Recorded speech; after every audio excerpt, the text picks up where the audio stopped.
devil horns and things, but it's basically 5 Wives is their vodka, and then the sinful version I think is like their Fireball knockoff, so it's like cinnamon and sugary and but still vodka and still polygamy themed.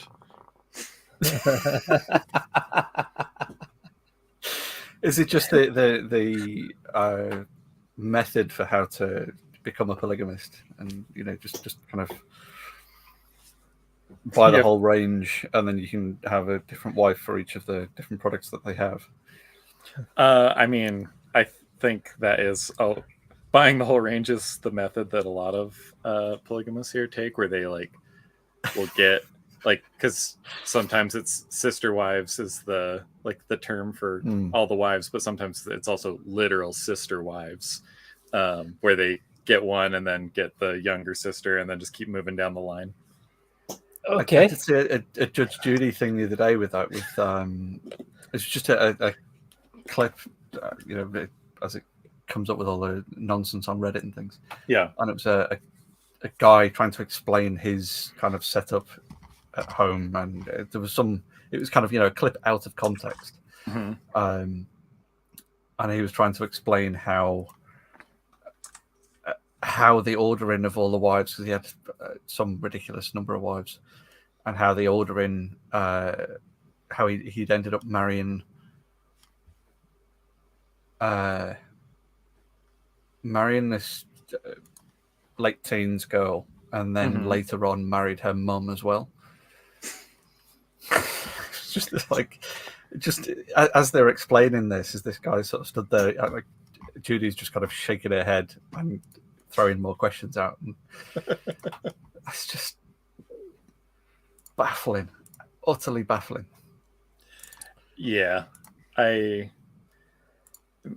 and Sagan have talked about like open relationship polyamory stuff in the past, and we've tried to figure out like kind of our level of like how polyamorous, because we've got friends that are like just kind of like hook up on the weekends or whatever, and other friends that are like full on, like they're married but they also each have their own separate boyfriend and girlfriend, and we were both just like, that sounds like too much work having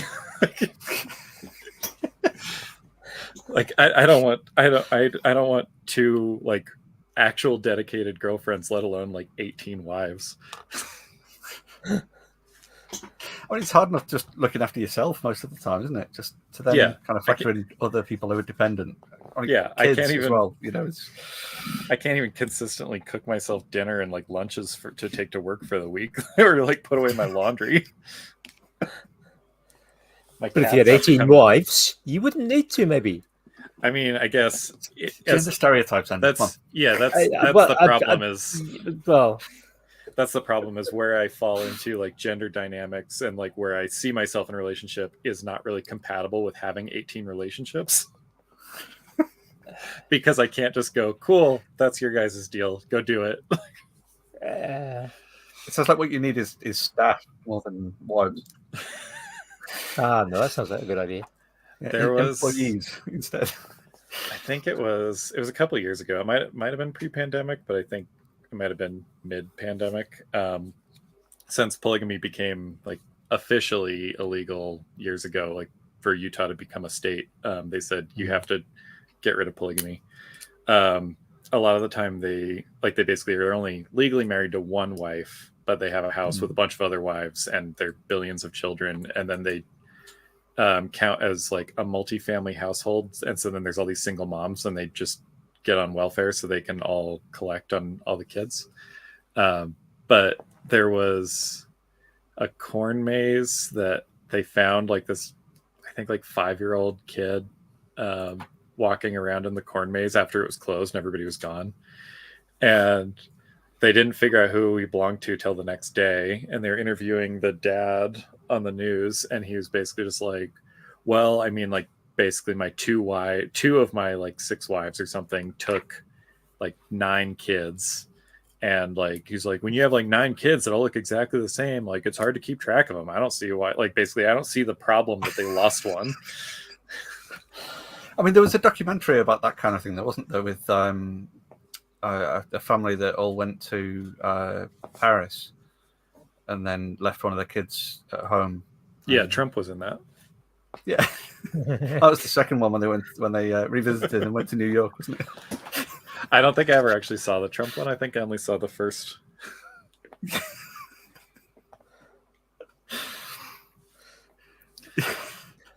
Oh, crikey. I mean, talk welcome to about Make gender Coffee. balance. I want to talk about gender balance for a moment. I will point out that I am the person who makes most of the lunches and dinners in our house. Yes, this is a very good point. That was a flippant comment that I'm glad you turned back to. Just talking about Utah for a second. Mm-hmm. Yeah. Would I be right in guessing that the majority of these polygamous relationships are based around one male and multiple women rather than one woman and multiple men? Oh yeah, I mean that's ingrained in like the history of the Mormon Church, like starting with Joseph Smith starting the church and basically going, oh, I think this one lady is hot, so I'm gonna just randomly tell her husband, you need to go on a mission to some faraway land, and then telling the young wife, if you don't sleep with me, your husband's gonna go to hell. So to protect your like husband's immortal soul, you have to now be my 18th wife or whatever. I don't remember how many he had, but yeah, that's. I'm sure there are like I forget the word because I think there is a word that specifically is for one woman, multiple men. But as far as polygamy here, it's specifically inbuilt that women are subservient and just make children. And I mean, they still have like, even without the polygamy part, if you grow up in the Mormon Church, which I was surrounded by it, but not in it,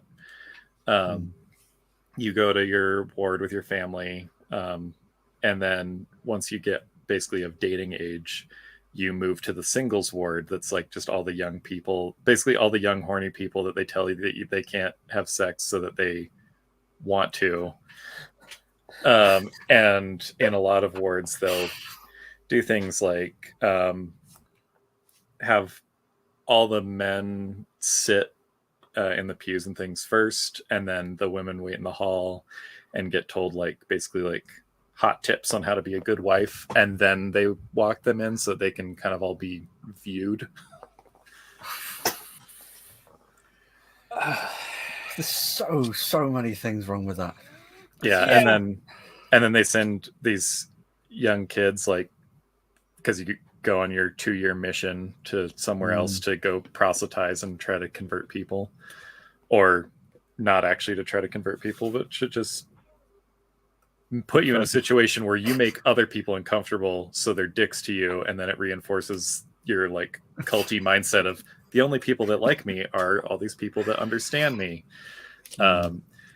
And so you get out of school, go on your 2-year mission, come back, and then find a good girl that will only date people who have gone on their mission and get married in 3 months after meeting them.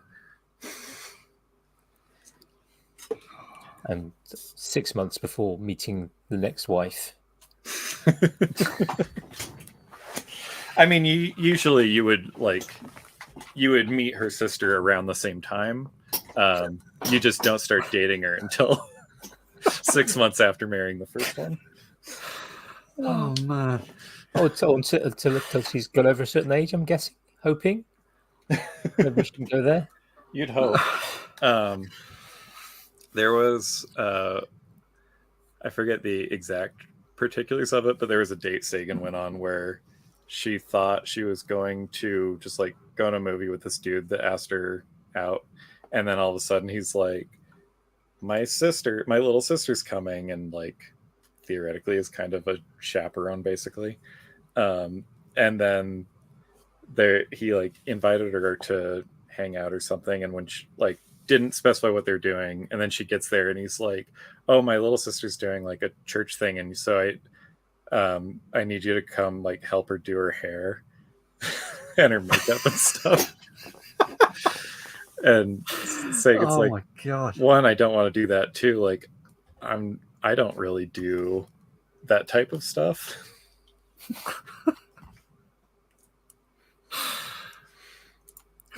It's a different world, isn't it? Not even just a different country. It's really weird.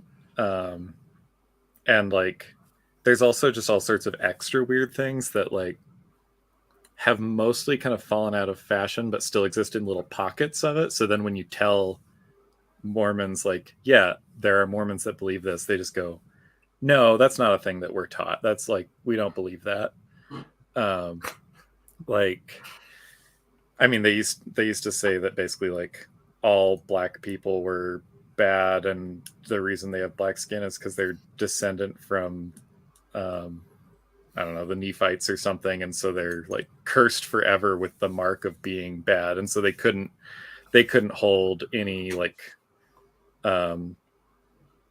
specific positions in the church until I think like the 70s, because the church is really big on like all of a sudden having revelations that align with social movements when they're not agreed with very much, and not wanting to be kind of ostracized in the same manner that the KKK were, even though the KKK were kind of regarded as a Christian organization.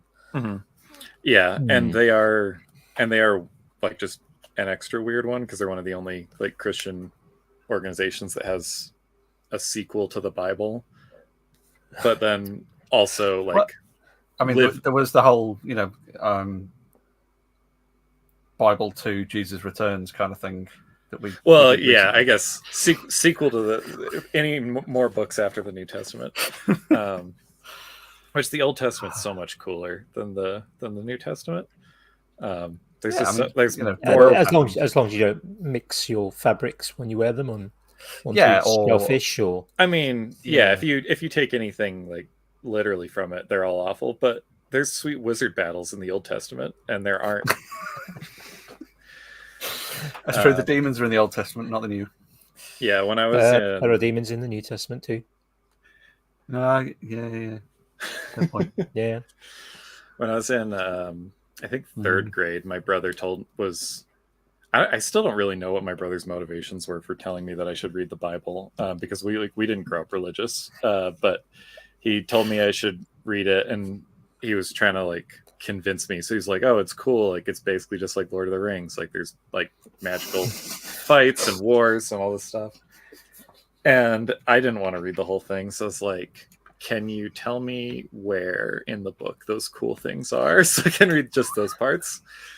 And he goes, no, you have to read the whole thing. And I'm like, okay. So I read the Old Testament. Wait till the film comes out. Yeah. So I read the Old Testament, the New Testament, the Quran, and the Book of Mormon, and like all in order in third grade. And third grade, wow. They were completely fine with me reading all of the Bibles and Book of Mormons, but as soon as I brought the Quran to school, they told me I had to leave it at home. Yeah. And I remember, isn't there something in the Constitution about separation of church and state? Yeah, but it's not real. Like nobody actually cares about the Constitution. I mean, we're not even 15 minutes in. We've done polygamy, religion, and now we're moving into politics as well. Racism. Yeah, we did racism. And racism. Oh yeah, we did do some racism. Yeah, and a little bit of sexism. I think this has got to be a new record for Maker's Waffle. Well, I'm glad I can beat some record, because I'm definitely not going to beat time. But we drew a line under Jesse, and that record is going to stand for a long time, I think. Well, and so it just comes on again, basically. to like ride the line of the separation of church and state thing, we have seminary is a class you can take at every school here, and public school, where you just go learn Mormon stuff. It's just church study in school, but you can't get credit for it, so it's separated because you don't get a grade. You just waste an elective. But so when they told me I couldn't have the Quran, I was like, why? And they're like, well, because it's a religious book and separation of church and state, so you can't have it at school. And I was like, but Wow. everybody has their Book of Mormon with them for going to seminary. And then they were like, okay, you can bring it, but you have to put a book cover on it and not let anybody see it. I mean, that is basically saying you might get beaten up because you're around other religious extremists that just happen to be reading a different book. Mm-hmm. And we're afraid that you might be a different one. I mean, that's so messed up. I wonder if they'd have done the same thing if you'd have taken like the Torah or something in, or, you know, the Talmud. I don't know that they would have known what either of those were. And it was right around 9/11. Torah is the first 6 books of the Old Testament anyway, aren't they? Yeah, but yeah, they've got different squiggly letters, so they're scary. Good point. Did you hear about the guy on a plane? True story, apparently. Guy on a plane next to a woman. We know it's going to be good when it has apparently. Yeah.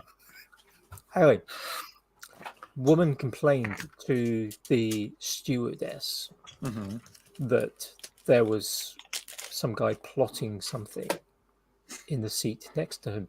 Mm-hmm. And there was all this sort of foreign writing. She was really kind of it was very concerned. And I don't know if it got to the point of just the stewardess talking to the gentleman, or whether it was a case of when they landed, getting the kind of marshals to have a chat. Mm-hmm. Turns out it was a mathematician doing some algebra, calculus. I mean, in fairness, that could have been more dangerous than just about any other possibility for what they could have been. Yeah. Mm-hmm. Well, I'm sure you've heard the story about when Burger King tried to usurp the quarter pounder from McDonald's and released the third pounder. Yeah, and it did the third pounder, and then it didn't sell very well. And when they did market research, people were like, well, because it's smaller. It's 3 and it's 4. Like, I get 4 burger from McDonald's, and I only get 3 burger from Burger King. But there was another company who'd done it beforehand as well, and I forget which company it was. It was one like a small chain. It wasn't like Wendy's or anything, but it was another. But they were using better quality ingredients, and it was cheaper, and it was third pound, and they were just utterly baffling.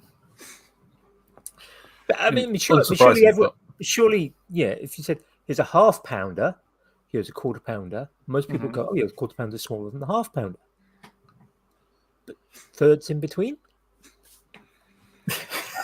I just tutor maths. What do I know? Yeah. I mean, this is the thing, you're trying to apply logic and reason to it. Yeah. Well, and I think people might have an easier time with that just because, like, we've got quarters in our money. So you've got $1 and then you've got 4 quarters, and you know that 2 quarters is half of a dollar, but there's no way to divide money into thirds in a way that people do regularly. So this is a real quirk I find with the English simplified version that you guys speak over there. Because a lot of times you hear Americans talking about fourths rather than quarters. And I wonder if, because of the use of quarter as a monetary unit, it's lost its meaning as being a quarter of a unit. That makes sense. Well, and then, I mean, I also had, when I was in, I don't know, sometime in elementary school or whatever comes before secondary for you, I had one kid ask our math teacher, like, the standard, like, are we ever going to actually use this? And the teacher just sounded so defeated, and he was just like, probably not. He's like, the most complex math that most people ever do is trying to figure out how much tax they're going to spend on their groceries, but like, you got to learn it anyway. And so, like, at that moment in my little child brain, I'm like, well, then I'm not learning this. Fuck this. Like, if I don't need to. And so then, like, spent years just bailing on school and, like, being drunk at school and stuff and not learning anything. And then I grew up to be the kid that has to do math all the time. And so then I just had to relearn everything anyway. I don't know whether it's apocryphal or just very, very funny for what it is, but a similar sort of thing of a kid saying, are we ever going to use this? And the teacher replying with, well, you won't, but one of the smart kids might.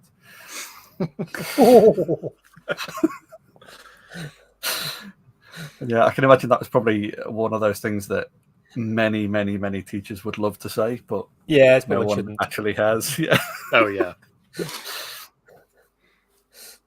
Yeah, talking to teachers about like kind of the behind the scenes things that they do as far as like wanting to say things like that to kids, or like keeping track of different kids' crushes on each other and then rearranging their seating charts to play like mix and match. And yeah, you two would be good together. Yeah. Oh, I never did that one. Go. Good. I just always think of the Simpsons episode where they have the 3D diagram of everybody's grades around Bart, and it's this black hole funnel and they show like Bart is in the middle of the class and everyone around him, like it's a gradual curve on how their grades are affected. And I always felt like that was me.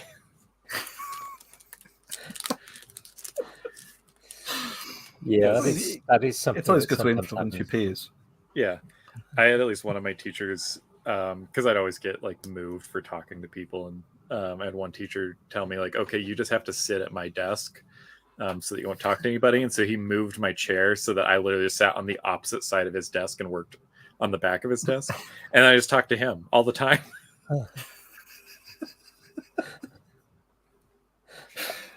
I mean, that does seem to be the kind of the single sort of meandering pattern of, tell us you've got ADHD without telling us you've got ADHD. So how many of your report cards at school said needs to talk less or needs to focus more? Or yeah, or any of my report cards where it was like, interested in class, A, not interested in class, D- or F, nothing in between. Fun, not fun. Fun, not fun.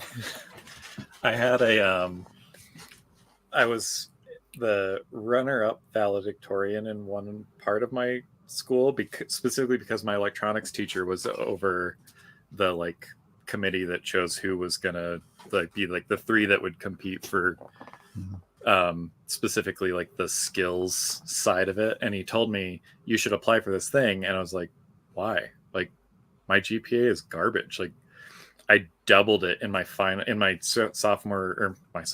senior year to a 2.4. And he was like, because there hasn't been enough people that applied, so you'll just get it by default if you apply. Default.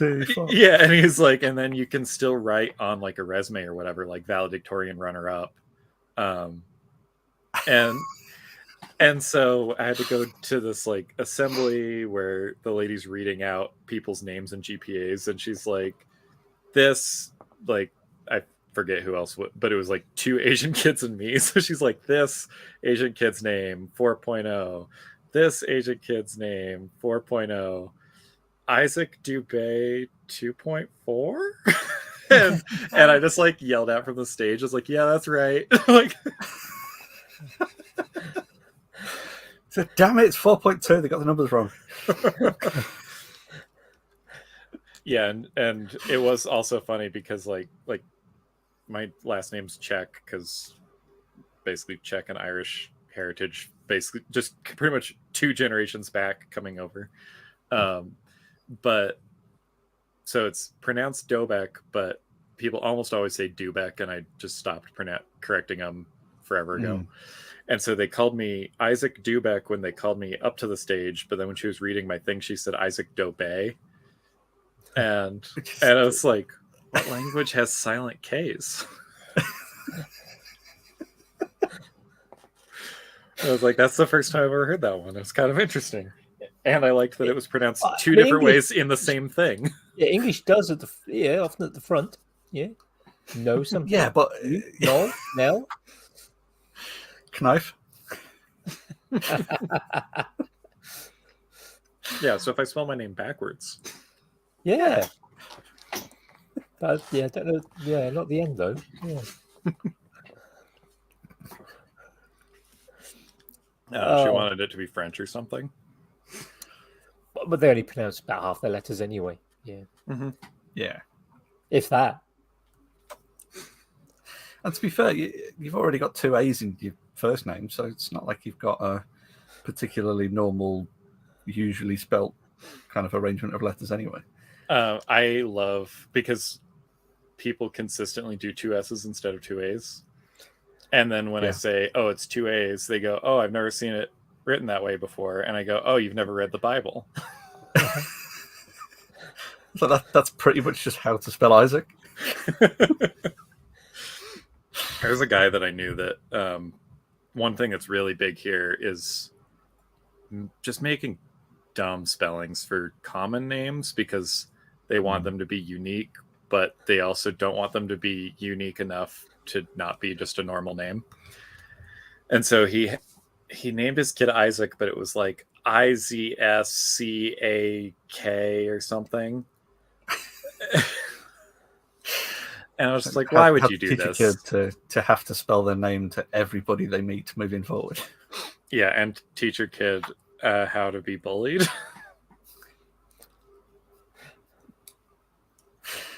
Yeah.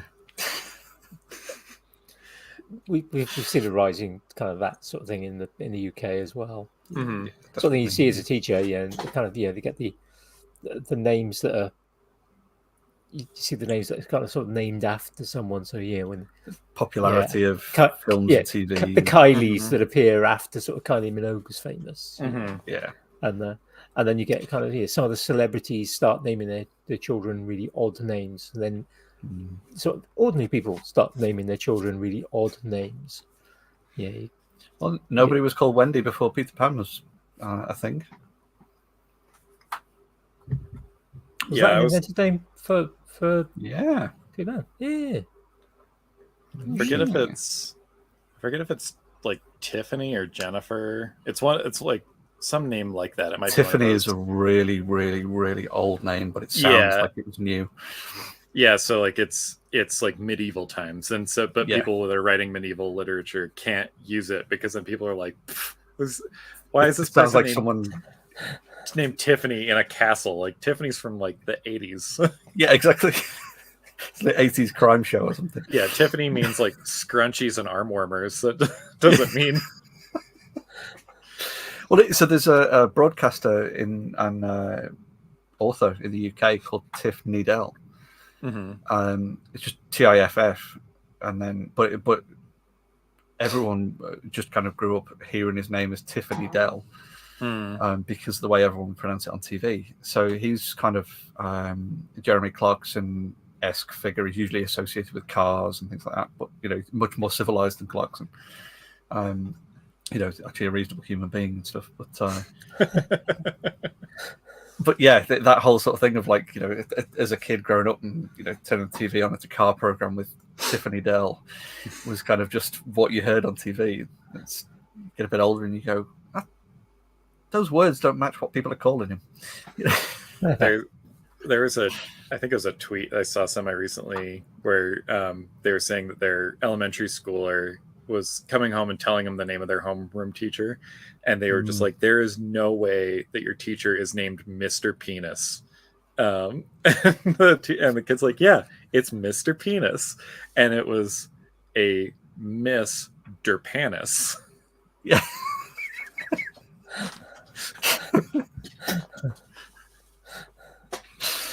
Yeah. That is quite a common thing though, being a parent, mine coming back and trying to pronounce words that they've only heard once or twice and not actually seen written down yet, or at the start of the year, and it's like, that can't be a real name. It's very clearly not. Yeah. The TikTok algorithm gives me a lot of like stories from elementary and middle school teachers.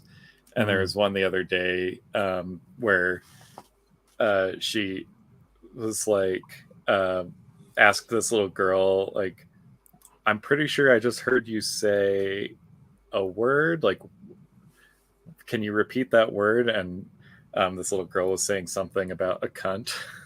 And she was like, where did you hear that word? And she was like, this other girl told me. And so then she goes to that girl and she's like, where did you hear that word? And she's like, I made it up. I drew this picture of a cat unicorn, and that's what it's called. And so then the principal pulls the teacher aside, and they're like, are you aware that like all your students are saying the C word on the playground, and why? And she's like, yes, and I was trying to figure out a way to tell them that they shouldn't say it without like signifying that it's actually a bad word, because then they will definitely keep saying it. Yeah. And she's like, and I decided it was probably just better to ignore it, and it'll wear off in like within a couple days. It definitely won't when they get home. Yeah, as soon as one kid reveals to the other kids, like, which, I mean, that was usually my role as a kid, is like somebody would, like, I would basically just trade in information, like either bad words or like kids would say something like about how sex ed stuff worked, and I'd be like, no, that's not how that works, and like explain things to kids, because like I had parents that would answer whatever question I asked. And, yeah, same. And other kids would say ridiculous things. Like there was one kid that said that his mom told him that when someone gets a boner and they point it at a girl that they like, that basically the flaps of her vagina will like open up because it senses the pheromones or something. And I was listening to, and I was like 5th grade, I think, so like basically like 10-ish, and I'm just listening to this kid, and I'm just like, what the hell are you talking about? It's like scrying or something. It's yeah, at first yeah, it's like dowsing rods. And at first, because at first he was just like explaining to other kids, like, yeah, this is what happens, because we had just gotten out of like a sex ed video that was very lacking in details. And I was like, where did you hear that happens that way? And he's like, oh, my mom told me. And I'm just like, your mom's a liar. Your mom's either stupid or a liar, one of the two. Well, I mean, I remember being, because when I was in primary school for us, or elementary for you, at kind of like age 10 or 11, that's when they would do the kind of the introductory sex ed kind of thing. Yeah. And I remember being in the year below that, and of course everyone knows that week in school when that sex ed kind of stuff is happening, it's like everyone knows when that is. So of course we were in that year below, so the people that we knew who were in the year above who were having that kind of thing, we were all like, oh, what did you learn, what's going on with this? I remember one of the lads saying to me, it's like, oh yeah, they go around the class and you have to, they've got a dummy there and you have to do it, you have to try. And all this kind of like absolute nonsense that they're just like older kids tell younger kids to just be absolute dicks. Oh yeah, no, I had older siblings. Yeah, exactly. Yeah. we had a butter knife that rattled, like there's just something loose in the handle, and they told me that it was the teeth of my other brother that I never met. Or I think they said that I was too young when he broke one of my dad's tools, so my dad killed him and then buried him in the backyard. But my mom was sad, so they let her keep the teeth, and then they were in the butter knife for some reason. And like, of course, yeah, and I mean, as being a little kid, I was just like, oh yeah, totally, like that makes sense. And they told me that because I had just broken something of my dad's while he was at work. So then I like hid whatever it was, and like I thought he was gonna literally murder me when I got home. Did you also hide the butter knives just in case you ended up in a different one? No, I didn't do that, but we did have an urn that was not a family member. Like I think we got it from an antique store or something, um, and you could shake it and hear some rattly bits inside. And I took it to for like show and tell at school a bunch of times as a kid of my unknown dead person with the shaky teeth. Oh my god! I mean, where do you start with something like that? Therapy? Well, I mean, I'm getting the sense this is the Maker's Waffle therapy session. I mean, I'm right in the middle between appointments with my therapist, so like having a re-up is probably a good thing. I was just thinking about dick things that you tell younger people, and and it also ties in with being a big nerd and making dice and stuff. When I was I don't know, I was probably like kindergarten or first grade. My older siblings, I had my two older sisters and my older brother were playing D&D, and I wanted to play with them, but they told me no because I was an obnoxious younger sibling. And my mom's like, you have to let your brother play the game with you or whatever. Like, and so they let me play once, and then they killed off my character like almost immediately, and then told me like, I was like, oh, like so, like what happens now? And they're like, you can never play again for the rest of your life, and they're like, that's the way the game works. Like we tried to warn you. You should have waited until you were older and better at the games. And I'm like, wait, so like none of you have ever died? And they're like, yep, like that's why we didn't play when we were young. And I believed that for the longest time, like until an older age where I definitely would not have believed that if they had told me. But I like was still like chasing that high. So finally I was like, I don't care about the rules. I'm gonna ask for Barnes and Noble gift cards for Christmas, and I'm gonna buy all the rule books. And I was probably 9, and I read all like the Dungeon Master's Guide and the Player's Handbook, like front to back. And I'm like, that wasn't a rule. Those dicks. So my brother was to say, like, not for D&D, but he's 17 years older than me. Okay. And he came to live with us. It's my half brother. He came to live with us when I was like 8. Mm-hmm. And it was around the time the SNES was a thing. So playing like Street Fighter 2 and things like that. And of course, he would learn the button combos and actually play properly because he was in his 20s. I was 8-year-old Jamie going, oh, these buttons do the things, and then figuring out how to do a special move and just spamming the crap out of it. Yeah, because you're like, I figured out one secret. Yeah, exactly. So every time he would play against me, he'd always be Ryu and would always whoop my ass until I'd go somewhere like Dalsim and just like punch. Then he couldn't really do anything. So because of his arms being longer than mine, he would reach over and unplug my controller. And in the time it took me to jump off the bed, run over to the console, try and plug my thing back in, I'd have been annihilated. So that's kind of the standard, older brother response to that. Yeah, Which I think is fair. Not looking back, Yeah, he's using the resources available to him. The secret move is having longer arms and understanding electricity. Yeah. When I used to babysit my 3 nieces, I would just give them a controller that wasn't even connected to the Xbox and just like, we're like, look how good you're doing, and just play.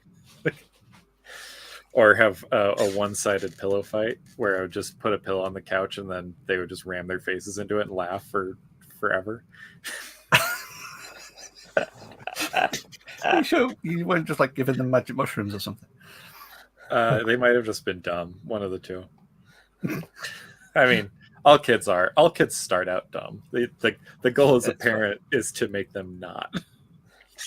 Or to just about be behind where you're at. Well, I mean, as long as you don't actually want them to like succeed and surpass you. If you need to feel superior to your children forever. Yeah, just hope they're not the ones putting you into a care home when you're... Yeah, that's a very good point. the more successful your children are, hopefully the more money they earn, and the more able they are to choose a good care home. And So that was the thing with my dad being a musician when I came along. It was like, no, we'll give him an introduction in music, and then if it takes, then great. If not, then because my dad was a time-served electrician as well, so he always had a career to fall back on if he needed to. And with me, I didn't take to music. I was too busy wanting to go and play with Lego rather than play whatever he was getting me to play. Whereas my little brother now is phenomenally gifted musician, and has been acting as well. So he's a great actor as well as a musician, which is all the stuff that my dad did as well, or does rather. Is he one of the 6 BBC actors? Not yet. Future 6 when the next one goes. But anytime things need fixing or anything, there's a computer problem, I'm the first one they call. That's my dad's kind of thing of like, I'm glad you didn't take up music, Jamie, because now you're useful. You have useful skills. Yeah, my I mean, I was kind of the same way, and my dad's also not necessarily a professional musician, but at least plays in a bunch of different bands on the side, and but then he's a sysadmin for an online high school online college. But I never really picked up on music, just tinkered with stuff forever, and then that's exactly what my job became. Is they're like, we need somebody that can kind of do a bunch of stuff, and we don't necessarily want anybody that's great at anything, but you need to be able to. We can only pay one person, so you need to be able to do everything. Yeah, I was going to say that's a brilliant sort of segue into, like, not quite an introduction, but I suppose to perhaps give us a bit of what you do now as your fun. Yeah, so I mean, I guess if anybody is listening that doesn't know me, since anyone who's not a YouTube celebrity, yeah, since that's like 90% of my friends, I work at the planetarium, Clark Planetarium here in Salt Lake City, doing exhibit design and maintenance, but do that because that's basically what I just already do. I've worked at a couple different museums doing maintenance stuff, and then also run my own shop making, like, usually different product design companies will like hire me to make prototypes or make exhibits for places. And one of my friends forced me to apply to this job because he had left the last museum I was at to become the education director at this one. And then he's like, there's a job opening. You have to come do it. Partially because you're poor and basically homeless, and partially because I don't know anybody else that can do the job. And then I ADHD'd that away until the job listing passed, and then they relisted it. And he's like, you have to apply, or I'm going to tell your mom. I was like, that's going to be worse for you because you're going to have to interact with my mom. That's not really a threat.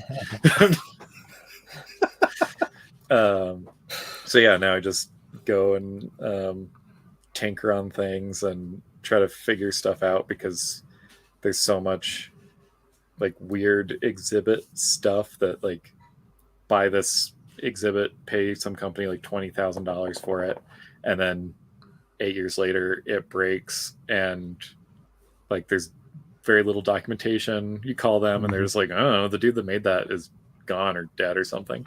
And so it's just like, okay, well, I need to look at this pile of wires and stuff and figure out how it's supposed to be working and make it do that again.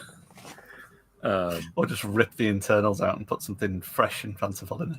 Yeah, and there's a few exhibits that I'm working on right now that either either because I don't necessarily understand what it was supposed to be doing, but I understand what like the end result is. So I'm like, okay, I just need to redesign the internals to make it outwardly do the same thing.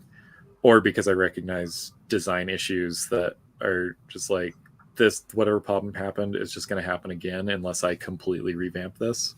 Yeah. We've got one right now that's it's called Crater Maker, and it's supposed to kind of signify how craters happen on the moon. And in most other versions of the same exhibit, they throw like steel balls at sand. But then the balls have to be like sifted out, put into a track, and the dust gets everywhere, and it's a pain in the ass. So ours is just a puff of air, and it's basically just got like a paintball canister with a camshaft that pumps 3 pistons. So you have the kids turn a crank until it gets up to a certain pressure, and then you press the button, it shoots the thing. And you can press another button that'll make it take some slow-mo footage that you can turn a knob to like scrub back and forth through it. And it's a cool exhibit, except for the crankshaft that they built is awful. And so it's like the concept is there, but they kind of just took a bunch of aluminum blocks and put bronze bushings in them for all the linkages and bolted stuff together. But there's just kind of too many points of failure and points of like things being not quite aligned. So it just progressively grinds itself apart or loosens stuff because it's not all rotating and be like collinear with with itself. And so like I fixed one issue initially because they've got multiple bearings along this crankshaft and then a long rod sticking out that goes to the pulley that goes to the crank that you turn. But there was nothing supporting the end of that long shaft. So every time you turn the crank, it would, when it was doing the torque, it would just pull up on it a bit. And it just... And kids aren't really known for the delicacy when interacting with stuff either. Yeah. Well, and they installed this exhibit in 2016. So, and I started there just over a year ago. So by the time I got there, like just all sorts of stuff was wonky and like not turning straight anymore because things were bent. And the crank spiral rather than the crankshaft. Yeah, and there's a couple of the bronze bushings that most of them will stay fine and work, and a couple of them just turn into dust within weeks.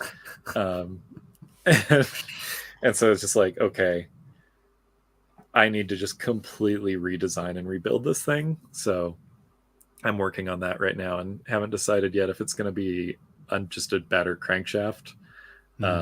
Or I might just do basically spring return pistons that have bearings rolling on cams so that it's just squishing them that way.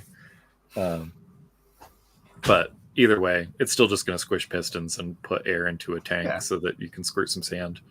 But the other thing that I'm making for both that one and another exhibit is a dessicant, basically an automated dessicant drying box, because when we get into our rainy season and it gets humid, the sand starts clumping up and doesn't work right. Of course. And so like you shoot the air and it just seems like it's not working because it's just hard. And it has kind of a big rotating plate that all the sand sits in with a fork. So it's kind of Zen gardening itself. But it'll all just kind of clump up and roll, and like big chunks of it will break out together. And then we've got another one that is supposed to show how magma comes up from the Earth's core, and it's pretty much just an ant farm that has an air pump in the bottom. So you've got like 2 panes of plexiglass with the same sand in the middle, and then you can turn a pump to give more or less voltage to this air pump and let it run up through and make its own path, and it'll like build up a little mound and then spill out, so you can see kind of the way the magma happens. Nice. But same issue. It gets all clumpy during wet time. And also it doesn't, it needs like a vibrator attached to it to reset the sand. Because right now, occasionally we just have to walk past it and just like pound on the glass to get it all just settle back down. And I was like, okay, well, while I'm already in here, might as well also throw some addressable LEDs in there to make it so that as you turn the voltage up on the pump, it also raises like a red backlight so that you can see kind of the magma coming up to the surface. So like need to redesign and rebuild all sorts of stuff all the time. And I need to finish the dessicant box. I have it like halfway built. Well, like it's all built. I have it halfway programmed. And with a little I got just a silicon pad heater for like car batteries if you live in Alaska. Have that running through a solid state relay and go into a PyPico to just run like a little PID loop every time. I kind of want to just bake out the dessicant probably once a night if it seems like that's reasonable, but then more often if it measures that the humidity's too high. So you're just going to heat the sand, or are you going to use a separate dessicant to pull? Yeah, separate like in the whole. Yeah, so I'm going to build a separate box. Unit. Yeah, a separate box that's filled with dessicant and has a fan to draw the air inside the exhibit through it. So I could just kind of constantly be circulating it and pulling the humidity out. Yeah, because at first I thought you were going to be like removing the sand from the exhibit to dry it out every so often. Yeah, right now we've got some like inline dessicant things with fans, but that you can take out and bake in a toaster oven, which is what we're currently doing. But once it starts raining, you have to, like, normally we could do it like once a week and we'd be fine. Partially because like it's a desert here.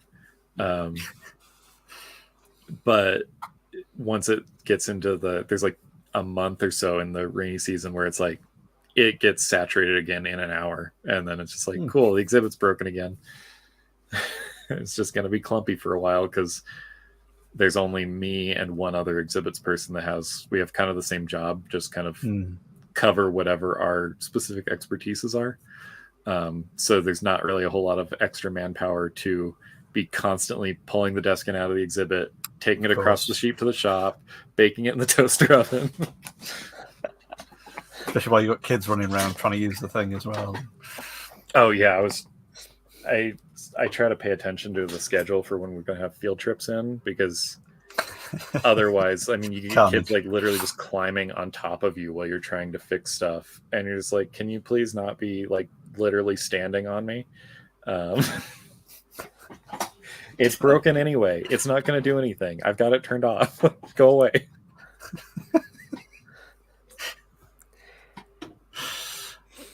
Yeah, large groups of kids to go on field trips.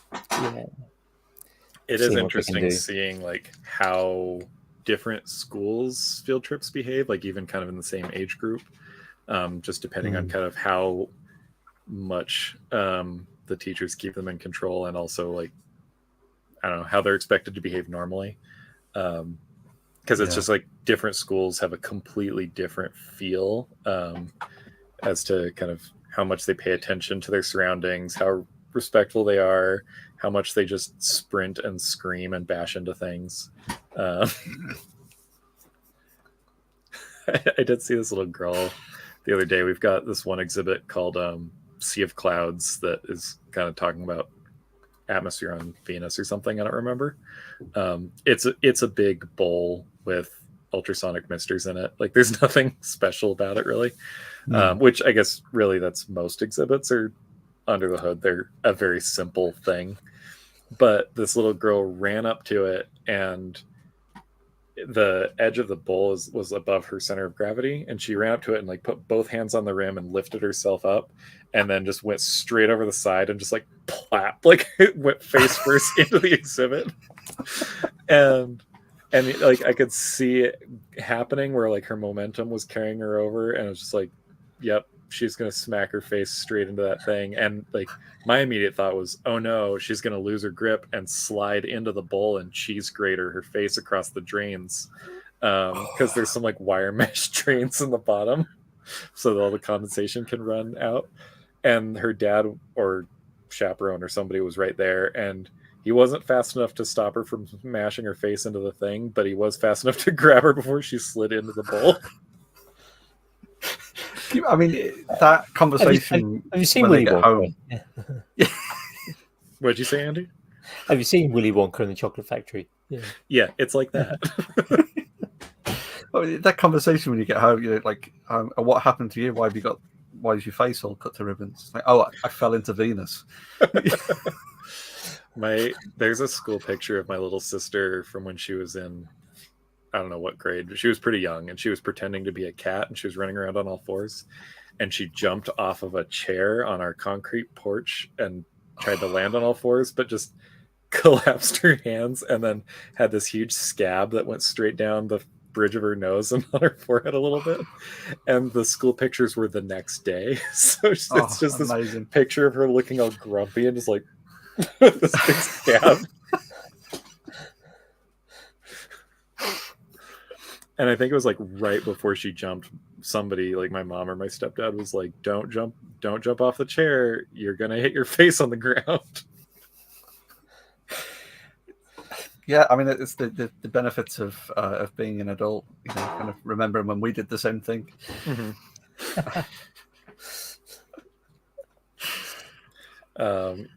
Yeah. I don't think I ever did the face mashing into the ground trying to pretend to be a cat, but I've definitely hurt myself in other, probably arguably dumber ways. Yeah, and probably have at some point been either a cat or another animal and done something differently done. Mm-hmm. So you mentioned before about the kind of the ADHD in your job until it went away. That was just after you'd moved out of the previous shop, if I remember rightly. I remember that it being similar sort of time frame. Yeah, it was, and I think that was part of why my friend was helping me out, is he knew I was we know the situation, but you're going to apply for this. Yeah, he knew I was going through kind of a rough spot financially, and getting rid of all my big tools, moving back into my dad's basement for a little bit, setting up my little tiny shop in my dad's basement, which is where I am right now. And I don't know if it's podcast appropriate, but the this friend is the centaur friend, which from previous yes. to this. Yeah, that's an if you know kind of moment for those listening. Yeah, because they, up until we were talking about your previous shop, that was the what some would call it the maker dream of having a monster workshop that is also where you live. Yeah, and if I was more self-sufficient and stable, I think it could have been. In a lot of ways it still was, but it was definitely a little bit of a clusterfuck, and like the space that I had before that one was worse, where it was like I was living there because I had to, not because I wanted to.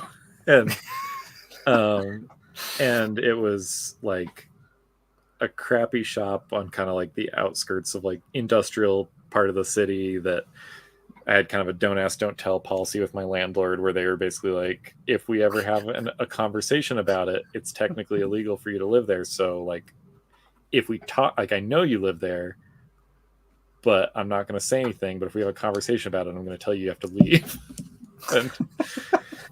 But that space, it didn't have running water in the space. It was a row of like 7 shops with a bathroom at the end.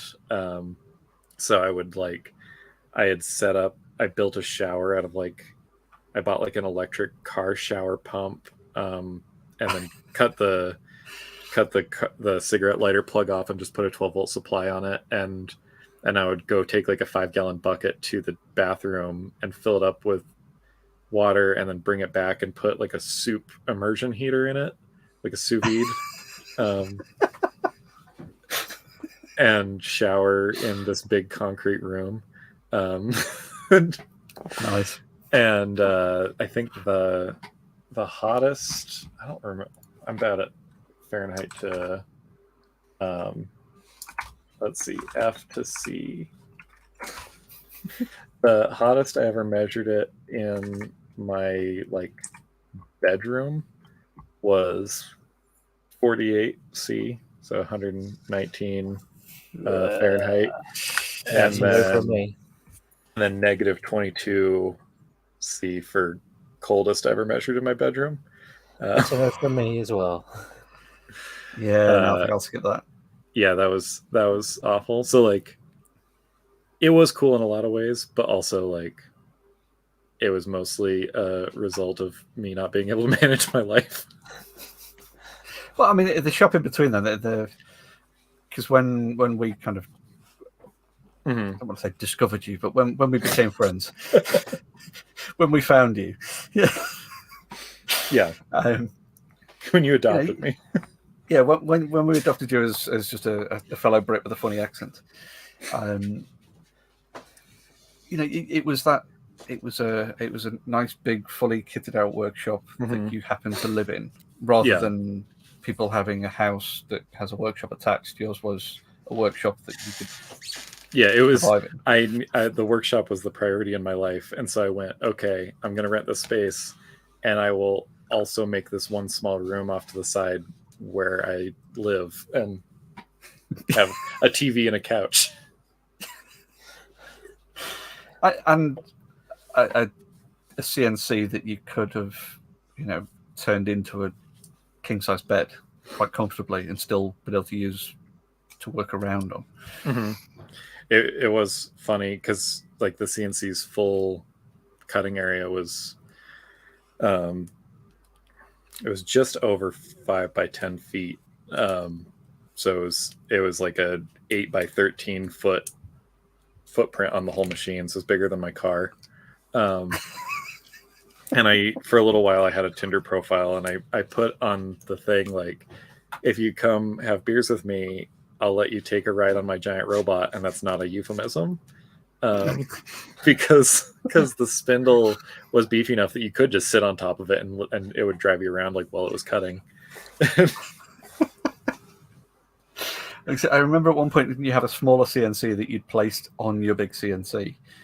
Oh yeah, like storage. It was because Winston Moy came, and I had been talking to Winston a little while because it was when he did his road trip. Like he was moving from somewhere on the East Coast to West Coast for a job, and so every state that he drove through, he did a meetup. And I had kind of talked to him a little bit about like, oh yeah, let's do a meetup at my shop. Like it would be cool. We can get some local makers to come, and he was like, oh, I was thinking about, and he's like, I know there's a few people there that have, I forget what brand of CNC he works for, X-Carp maybe, but he's like, there's a few people that have I think so.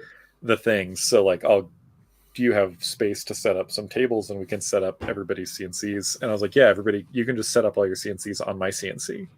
And and Winston's like, I don't think you realize how big these are. Like there's a few people that have like the X-Carve Pro or whatever. And I'm like, I don't think you realize how big my CNC is. And yes. So Winston brought his, and I think a couple other people brought theirs, and I just drove my gantry all the way to one end, so there was room to set them all up, and then put like a big pizza on my table saw, and yeah, and that was actually like one of those things where I wasn't managing that event planning very well, and so like I'd been talking to Winston about it, kind of offhand, and then somebody else arrived. Well, and then somebody else posted in like our local maker group or something and said, oh, I was thinking we should plan a meetup for when Winston's here. We're all going to meet at this bar. And another friend sent it to me and was like, I thought you were talking to Winston about doing a thing at your shop, but we hadn't like fully like solidified the details. So I just messaged, like I responded to the guy and went, oh yeah, I already talked to Winston. We're doing it at my shop. But we can all go get beers afterwards if you want. And he was like, oh, okay, cool. I think for kind of a context and scale, I think for people to visualize this space, it's kind of, if you took all of the stuff that Jimmy DeResta's got in his, like in the to make a church. Mm-hmm. And then all of the space that's in between everything, if you removed that. If you made it so there was just a walkway between every machine. Yeah, that's about right, I think. Yeah. Yeah, my last shop was about 1,300 square feet. And Nice. I was actually just talking to my my therapist about the fact that there's been a bunch of times over the years where people have come into whatever space I currently have and then describe it as a supervillain lair. I can see that. And I never necessarily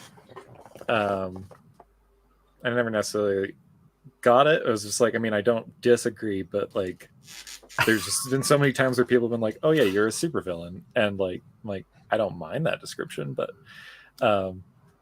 at the last shop, I think it was the most supervillainy specifically because my electronics workbench, I got this guy had retired from GE and gave me his old bench because he was like, well, I don't need it anymore, and I was like, well, I want a decent bench to set up like my oscilloscope and soldering stations and everything, but I don't do enough of it to want to leave the bench out all the time, but I do enough of it that I don't want to put all the tools away every time. Mm-hmm. So I just got this bench and then lagged eye bolts into every corner and hooked it to a big winch that went into the ceiling and then over to the other side of the room so I could just raise it into the ceiling, and then like taped out on the floor where it would land so that if I needed to work on stuff, I could just like clear that spot and drop it down. Yeah. And at the beginning of the pandemic, I got a bunch of free LCD monitors that I started selling to people because everybody was going to work from home. So everybody needed to set up computers at home. And this dude came and bought 2 monitors from me and said, I feel like one of the funniest jokes I've ever heard. Because first he said, has anybody ever told you that you live in a supervillain lair? And I was like, so many people, like, why is this thing? And so then on the Venmo like memo, he put like a peek into the lair. But then when he was leaving, he like took his monitors and was loading them into his car, and I was like, have a good day. And he's like, you too, good luck stealing the moon.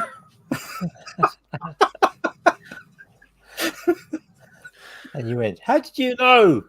And I thought that was so funny. And I was just like, damn it, that's such a good joke.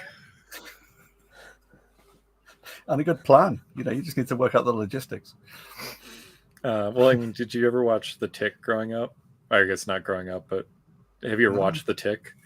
It was an American cartoon that was like a superhero cartoon, but very kind of jokey.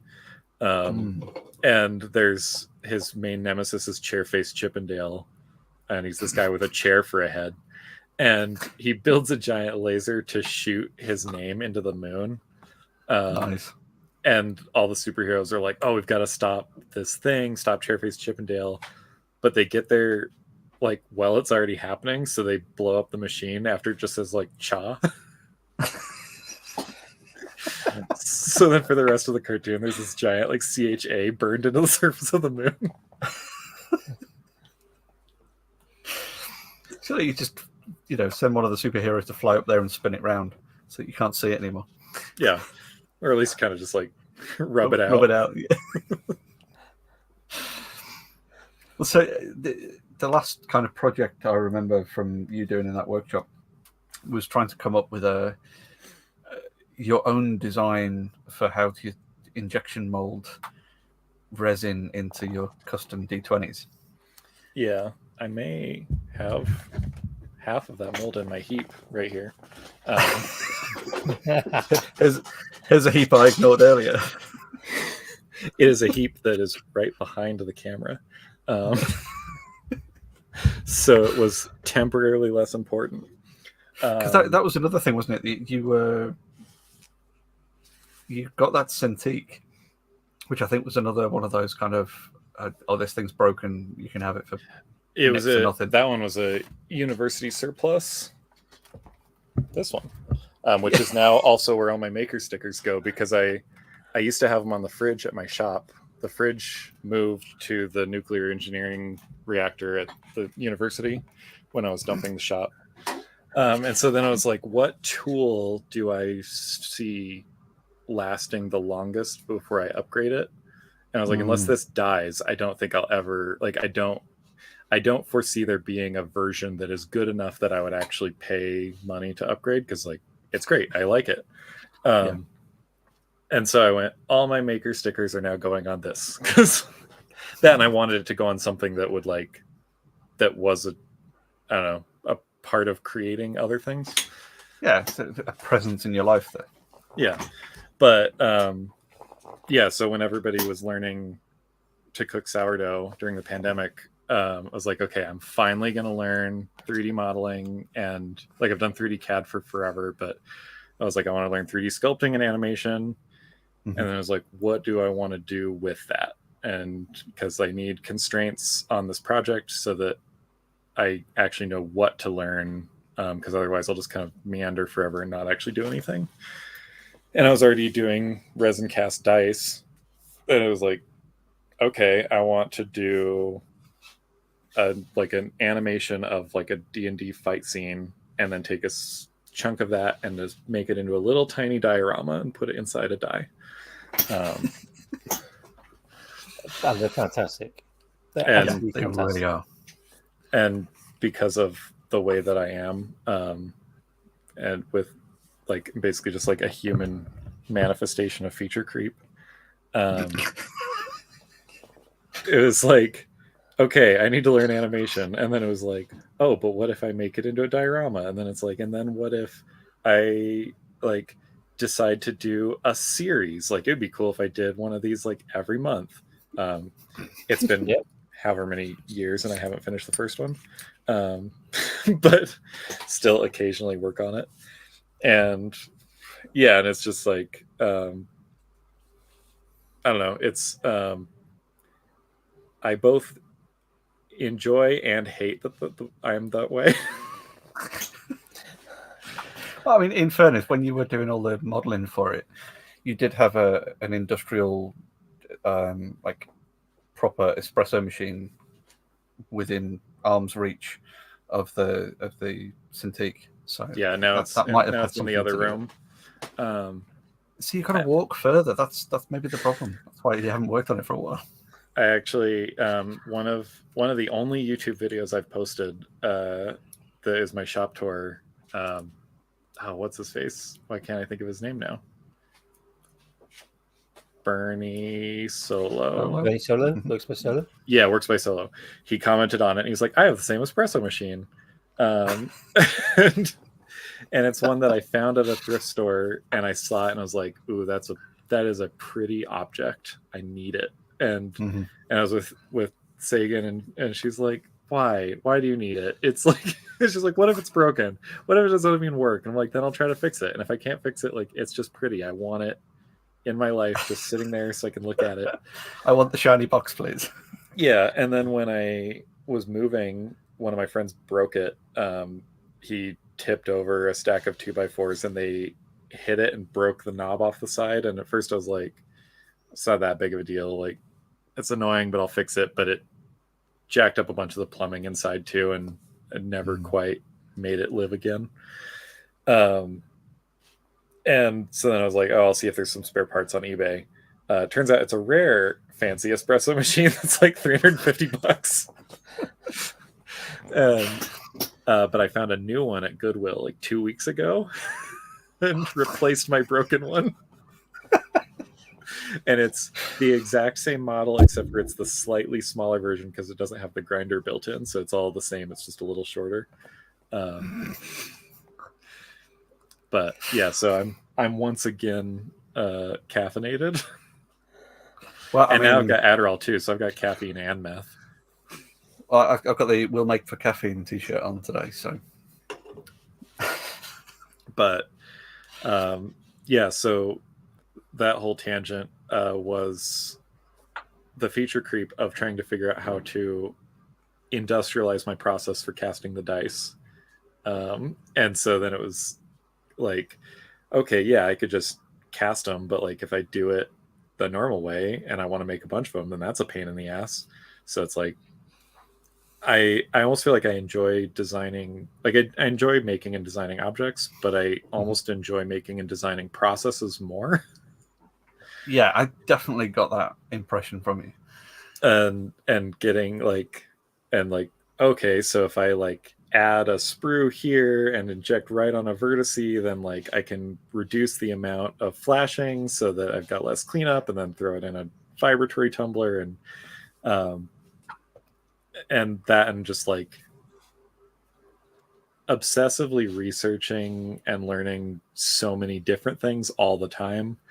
Then I build something like that, and somebody goes like, "Oh, that's cool. How did you think of that?" And I'm like, "I don't know. That's just how it's done in industry for like injection molding." And they're like, "Yeah, why do you know that?" I'm like, "Oh, I learned it at some point."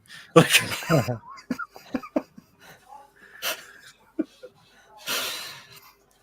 Yeah. but I still need to. Sorry, go ahead. I was going to say, I think we might need a public service announcement. You know, if any of the makers listening are affected by the bits of information that we see in ourselves. I'm a manifestation of everyone's problems.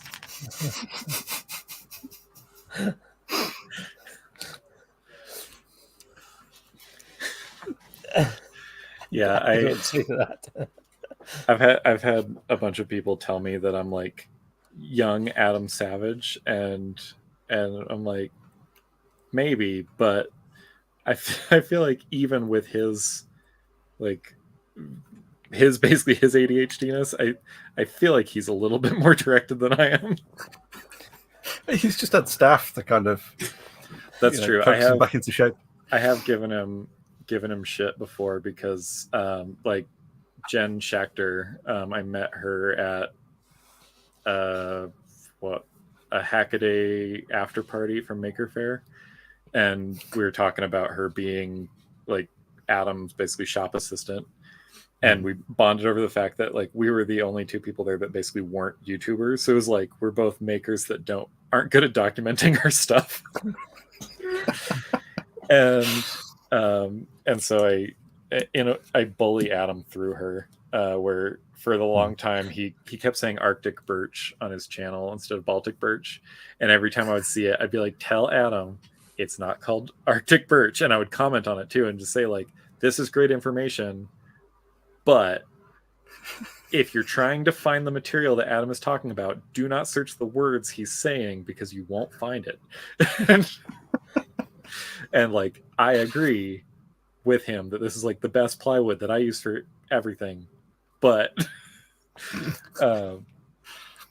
and yeah, it's just like occasionally texting her being like, "Adam said the thing again, tell him to stop it." Like, did he call you out on it though when you spoke to him? No, but he I think partially because the couple times that I've talked to him, when I've stalked him, he's it was before bullying him about it.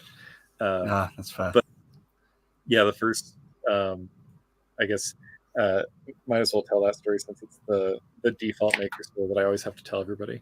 From the first time that I like hung out with him for a little bit, and I was with a Switch and Lever, Daniel from Switch and Lever, and a few other people, and we had gotten a tip early on because at Maker Faire they always do Adam's Sunday sermon where he does his speech about the current status of making, but they don't put it on the schedule of what stage it'll be at, because people swarm the stage and it'll be a pain in the ass. So instead they just say the time, and then they put him on like an art car and like loop the event so that everybody will just start following behind and then take him to the place. And we had gotten kind of early information about where it was going to be, so we were watching a different talk from somebody from Leica that was right by the stage where he was going to give a talk, and just like listening to the talk, super interesting because stop motion is cool. And then I hear a bunch of commotion behind me and look, and there's Adam on a land speeder, and I'm like, they've got Mandalorians in the front and steampunk people in the back, and because they had like the local 501st there, and they were or whatever the 501st version of the Mandalorians is. I forget. Yeah, I can't remember. And then the steampunk people were the Burning Man people that built the car. And so they Nice. were doing like crowd control, and I just see them and I go, I look a little bit steampunk right now. So I just stepped in and started being like, please don't touch the car, stay away from the car. And and get to like the security gate at the back of the to go backstage, and one of the security guys like puts his hand up to me and he's like, are you with them? And I was like, I'm doing crowd control. And he's just like, okay, like go for it. It's like lets me in the back. And then we had a group chat for our Airbnb that was just a bunch of maker people, and Daniel sent a picture of the stage and was like, where'd you go? Here's like the view of the stage, so you can try to kind of like reverse engineer where we are. And he's like, we got a good spot. And so I just sent him back a picture of me and Adam. And he's like, how'd you get back there? It's like, just like a tiny bit of subterfuge, like the lightest social engineering. Yeah. And then Adam's like social media manager, publicist person, I'm spacing her name, but doesn't matter. I think that's it. She came up to me and she's like, okay, I need to talk to you because like you are like the spitting image of one of my coworkers. And I was like, oh, who's that? And she said, Sean Charlesworth. And I was like, oh, I was literally just talking to Sean like 5 minutes ago. And I was like, so do you work at Tested? And she's like, kind of. I work directly with Adam and like separate from Tested, blah, blah.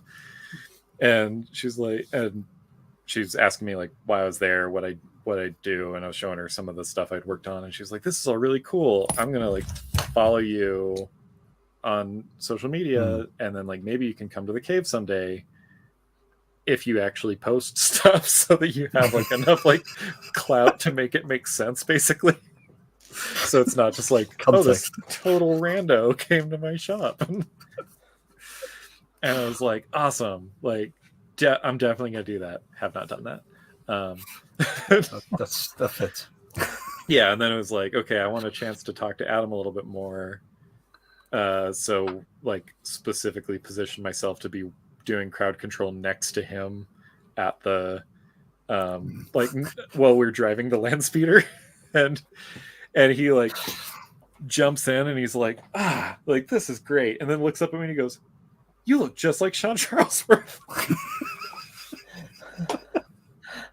And I was like, yeah, except I'm the better Sean. I was like, he looks like me. I don't look like him. Yeah. And then when I mentioned about the thing being Baltic birch and not Arctic birch, I think it was Jen, but I don't know. It might have been somebody else that works with them that told me like, oh yeah, we had a struggle finding it because we kept looking for Arctic birch because we were buying it from Glowforge, but wanted to be able to get it like in quantity and break it down and not have it be so expensive. And we assumed that like Glowforge calls it Baltic birch, but we assumed that was a word that they were using to obfuscate the actual material. So we weren't looking for that. And I was just like, you guys, like, you have my number. Like, literally just text me. I could have, like, because they said, like, oh yeah, it took us like weeks to find it. I'm like, I could have solved this for you in like 30 seconds. Yeah, so then like the next Maker Faire I went to, I was like, well, gotta sneak in to backstage with Adam Savage, and wandering around, completely missed the time. And I'm like, oh, what's this big crowd for? Like, what's going on over here? And like come around the corner and he's already giving his talk, and I'm like, oh damn it. Like, okay, backup plan. I'll just be waiting in his autograph booth when he gets done and gets there. Like I can be like sitting in the chair and just be like, hi Adam. And so like I just kind of like hung around the back gate to the stage and was just like looking for an opportunity and like opening and closing it to let people in and out. And then this like event person that was obviously panicked runs up to me and he's like, hey, do you know where the autograph booth is? Because I need to take this bucket full of ice and Snapples there for Adam. And I was like, I don't, but that guy does. And it was the security guard that had questioned me the year before, and he saw me that year and recognized me and like said something about like, you're not allowed to sneak in this time. And so I was like, that guy knows where it is though. And I was like, the battery on my walkie died, so if you go, can you go ask him and then come tell me?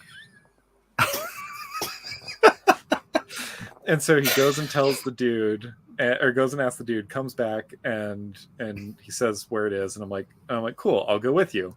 And he's like, I have to hurry because like the talk is almost over and I'm not going to be able to get there in time. And I'm like, that's fine.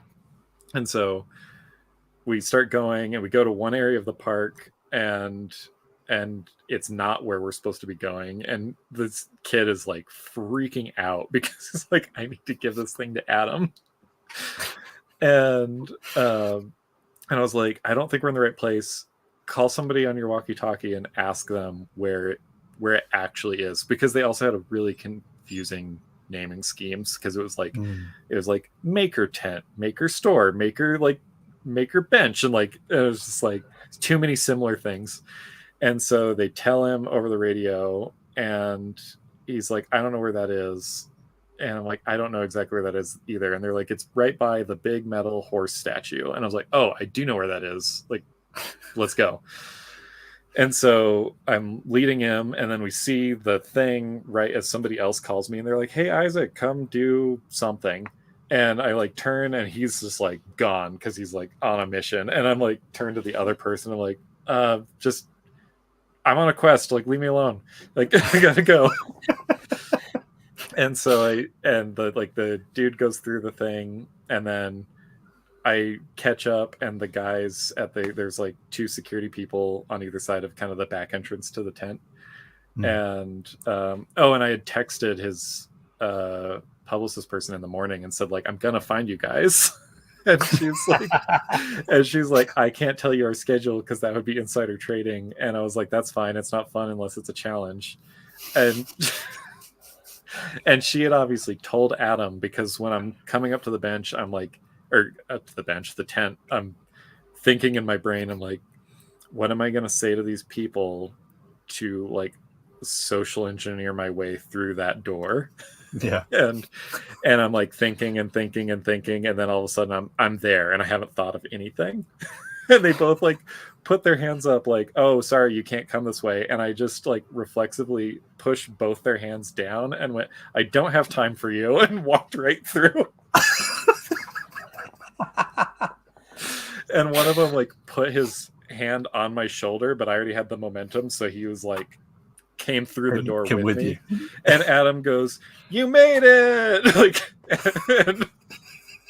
and so then the dude immediately just lets go of my shoulder and just walks out, because he's like, oh, he's supposed to be here.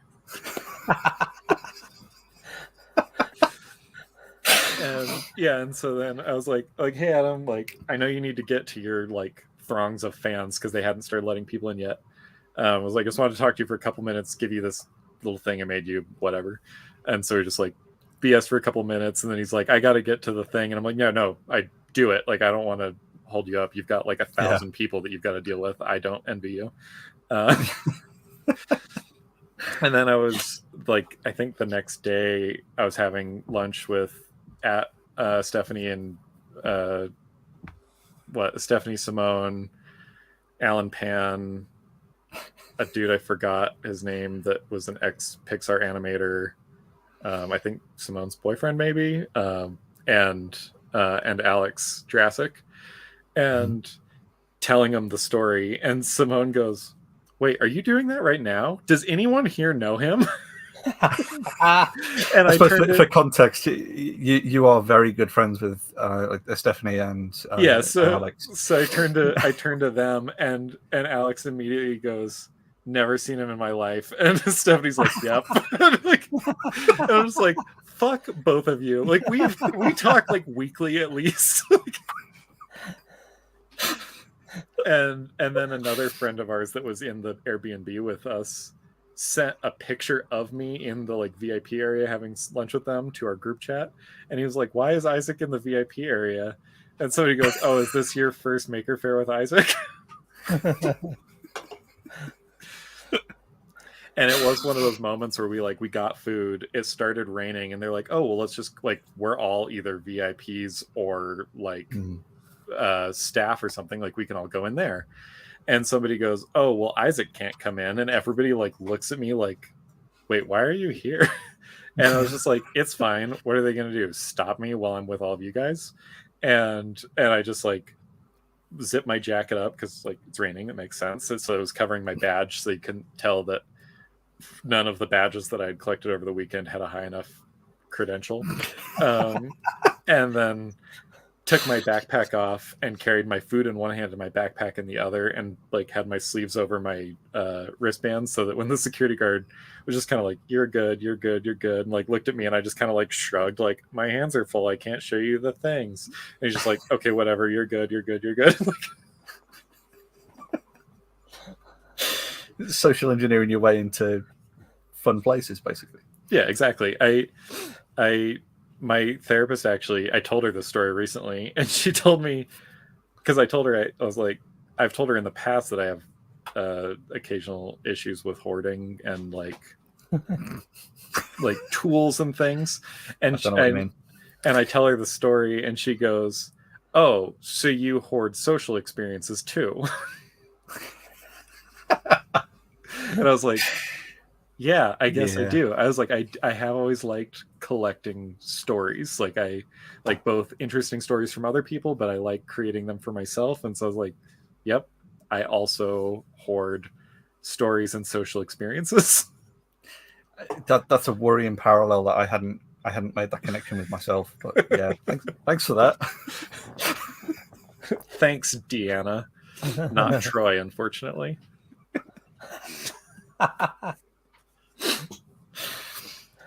Can you imagine, a half betazoid as the whole therapeutic industry would be way, way, way ahead of where it is now if they were all betazoids. Yeah. Yeah, I told her that was the first connection I made when my other doctor referred me and said, "You need to talk to Deanna," because she was the therapist in my GP's office. And my GP said she had never heard that connection, but when I told my therapist, she was like, "Yeah, a few people have told me that." You'd expect it. Yeah. You really would. Well, and then working at the planetarium, everybody's a big either Star Wars or Star Trek nerd, or both. a lot of Dune. And I was surprised how many people I had to explain the joke to. Because I was like, I'm not even a huge Star Trek nerd. I mean, I like Star Trek, but I haven't even watched DS9 at all. And thank you for being on the show. Well, I think it was my first week at work. I said I hadn't seen Wrath of Khan, and the director at the planetarium was like, "Be careful what you say in the office." And I was like, "What do you mean?" Trying to think what did I say that was inappropriate? And he's like, "You're still on probation." And he's like, "You've got 90 days. I can fire you for not seeing Wrath of Khan." And it would be legitimate as well, yeah.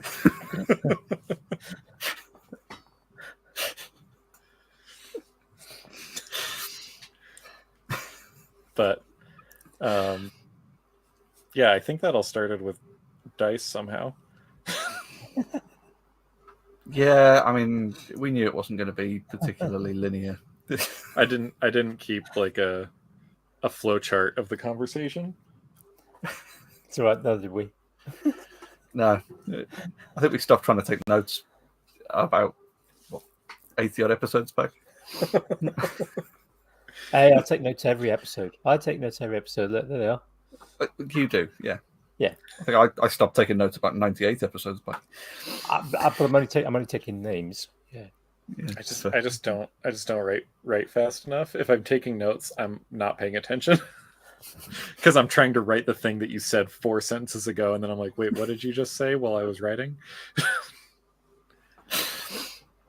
That's why I only write the names.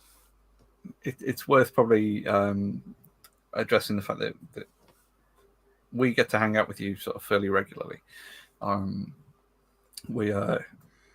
we sort of have like a Monday meeting or a Monday hangout with a group of nerdy friends, which the timing overlaps quite nicely. So you sometimes kind of pop in on your way home.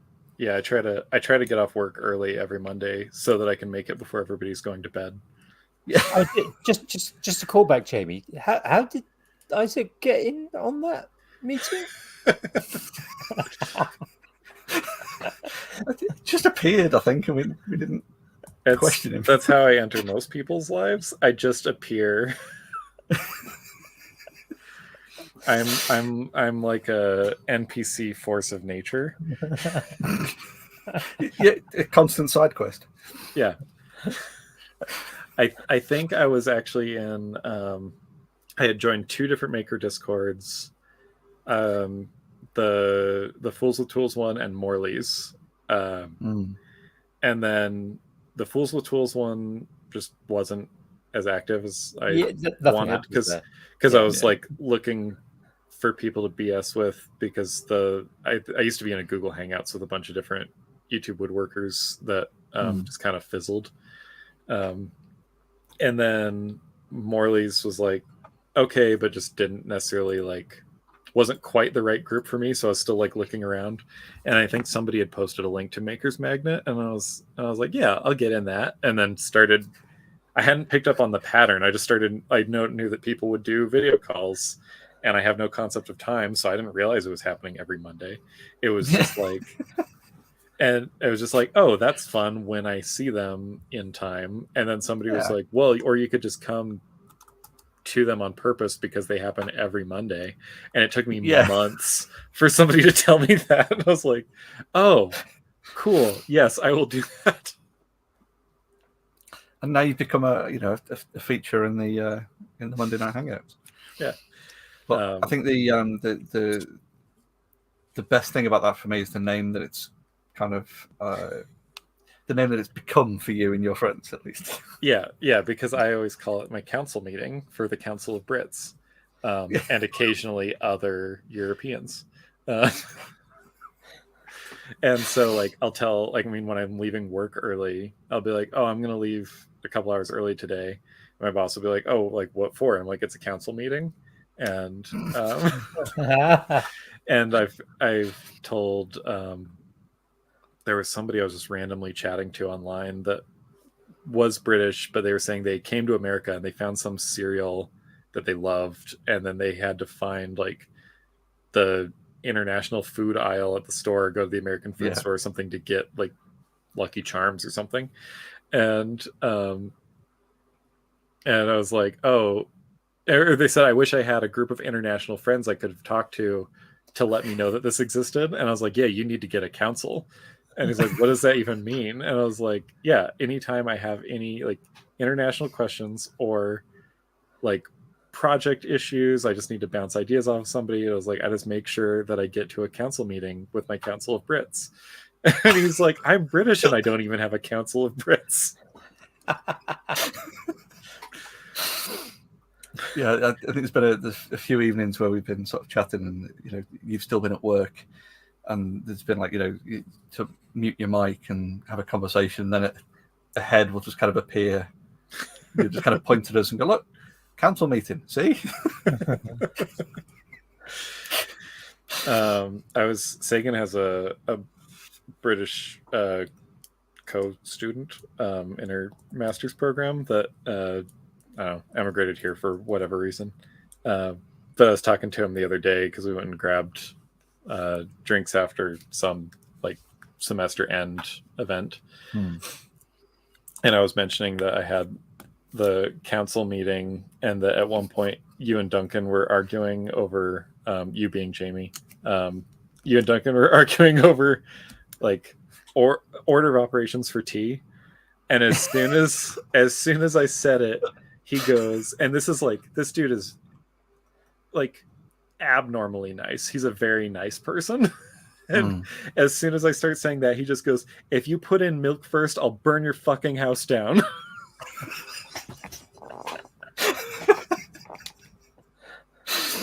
Correct. Oh, I did mean to. That reminded me. One of my things that I forgot to write down to ask you is what brand of tea do you drink?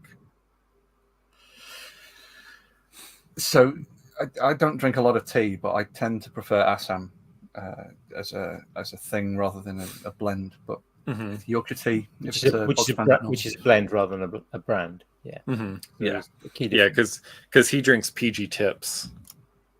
It's not horrific. There are worse.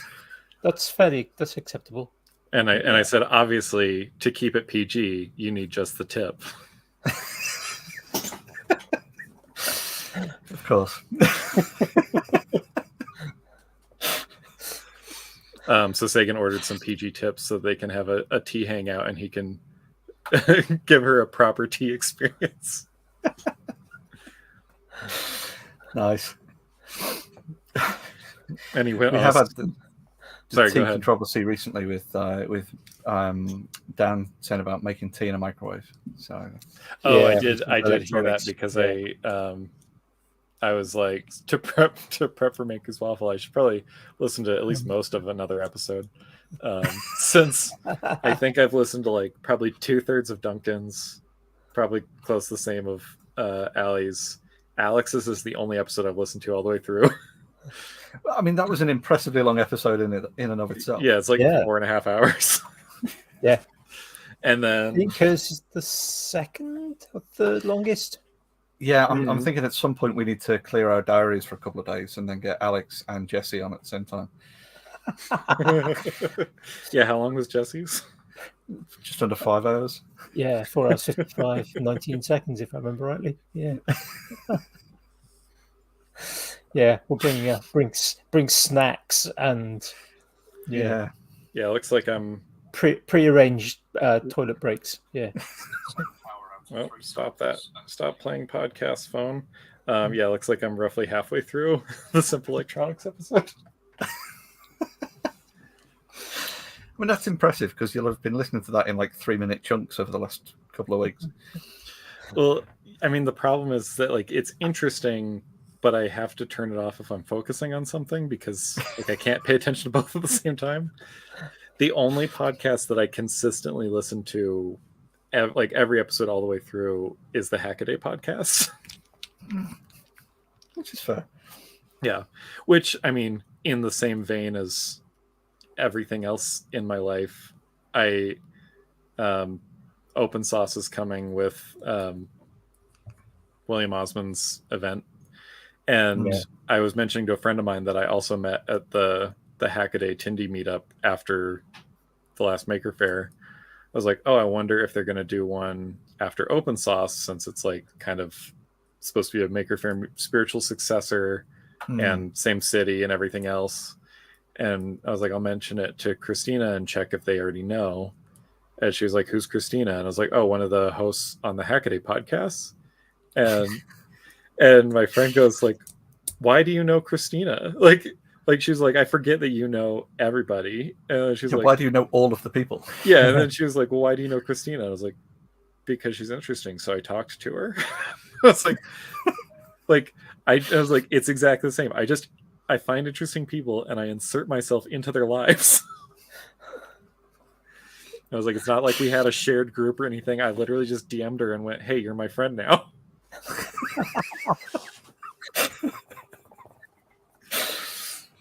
Yeah, no. And mocked her for her keyboard, or made, because she's like the resident like keyboard nerd on Hackaday, and she always writes the Keybin with Christina articles. And I found a picture of a keyboard that was like all enter keys or something. Oh no, we were talking about the Amstrad CPC 464, and I was talking about how huge the enter key is on it, and I sent it to her and I said, thought you'd enjoy this, and she was like, that's an enter key that requires like reverence, like at least two fingers to actuate that enter key. And I found a picture of a keyboard that had enter keys like around the whole thing. And I was like, "Is this your keyboard? I'm pretty sure this is your keyboard." and she's like, "No joke. I have more enter keys than shift keys on my keyboard," or something like that. And I was like, "Cool. Nice. Well, then I'm glad that my bullying was accurate based on my understanding of you from our brief conversations and listening to you on a podcast." How's that Amstrad project going? Is it? It's up here in this dark corner. Yeah. So I suppose it's worth mentioning that you bought an old knackered Amstrad from the UK Mm-hmm. with the express purpose of explain away. Yeah, I wanted to drop a Pico in it since they can do HID stuff and make it into my keyboard that I use for work, and like replace the cassette area with a little window that like shows the electronics that are running it. And I have made zero progress on that. I bought it and I went, "Ooh, this is nifty." And it's funny that it has a cassette in it called Super Gran, and that's very British. and then it went on a shelf, and I got distracted with other projects. But you did show it off to us a few times. Yeah, I did. I have made a slight amount of progress in general on it by like working on knowledge and like research and things that are required for that project plus other projects. I just haven't actually gotten to that specific project yet. It's one of those things where I've now reached the point where I know everything I need to do for it. I just haven't dedicated the time to it because, I mean, I'm going to have to like wire it into a Pico and do the HID library or whatever to make it act as a keyboard, but also it's old enough that it's missing keys that I definitely want. So I need to cut out some extra area on the case, take keys that are on it, make a silicon mold of them, and then cast new keys that match the old keys so that I can add extra ones. Yeah, because it won't have a Windows key, for instance, will it? Yeah. Yeah, I forget which keys it's missing, but a few. And So then my question is, why the Amstrad? Why not one of maybe the other more compact, more keyboard-like machines like a Commodore 64? A Commodore is bigger. Or an Acorn Electron. I don't know. Or Babbage's difference engine. So I was originally wanting to do a Commodore because I have my dad's original VIC-20 that he bought when they were new, but I didn't want to murder that, so I started looking at broken ones on eBay, and then I went, even broken ones are a little bit more expensive than I want to spend, so I just started like looking at vintage computers basically, and I'd never heard of the Amstrad, but as soon as I saw it, I went. It was kind of the same as the espresso machine. I went, that is an object that I love, and I want it to be that one. And it was much better. I think I bought it isn't even necessarily broken. I think the thing said that they didn't have the ability to power it up or test it. So it could be working, but it will never work again in its current state, or as its original state. But I think I got it for like $20 or something. And the keys are definitely a lot more faded than some of the ones I've seen. Like all the colors are there, but they're very muted.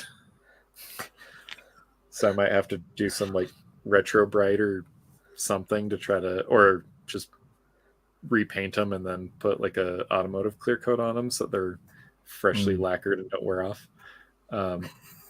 You can see that it was near a window because all the keys are like faded versions of the original color, except for where a key next to them was casting a shadow.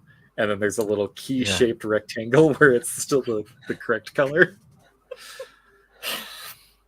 Nice. Which I'll have to get out my Pantone book and figure out what the Pantones for all the Amstrad colors are.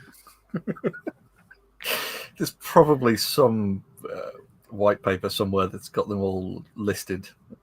I mean, yeah, I mean, somebody's probably already done the getting out the Pantone book and figuring it out. And if you just Google Amstrad Pantones, it'll probably come up with all the information that'll True. take me 2 hours to figure out, but I'll do it anyway.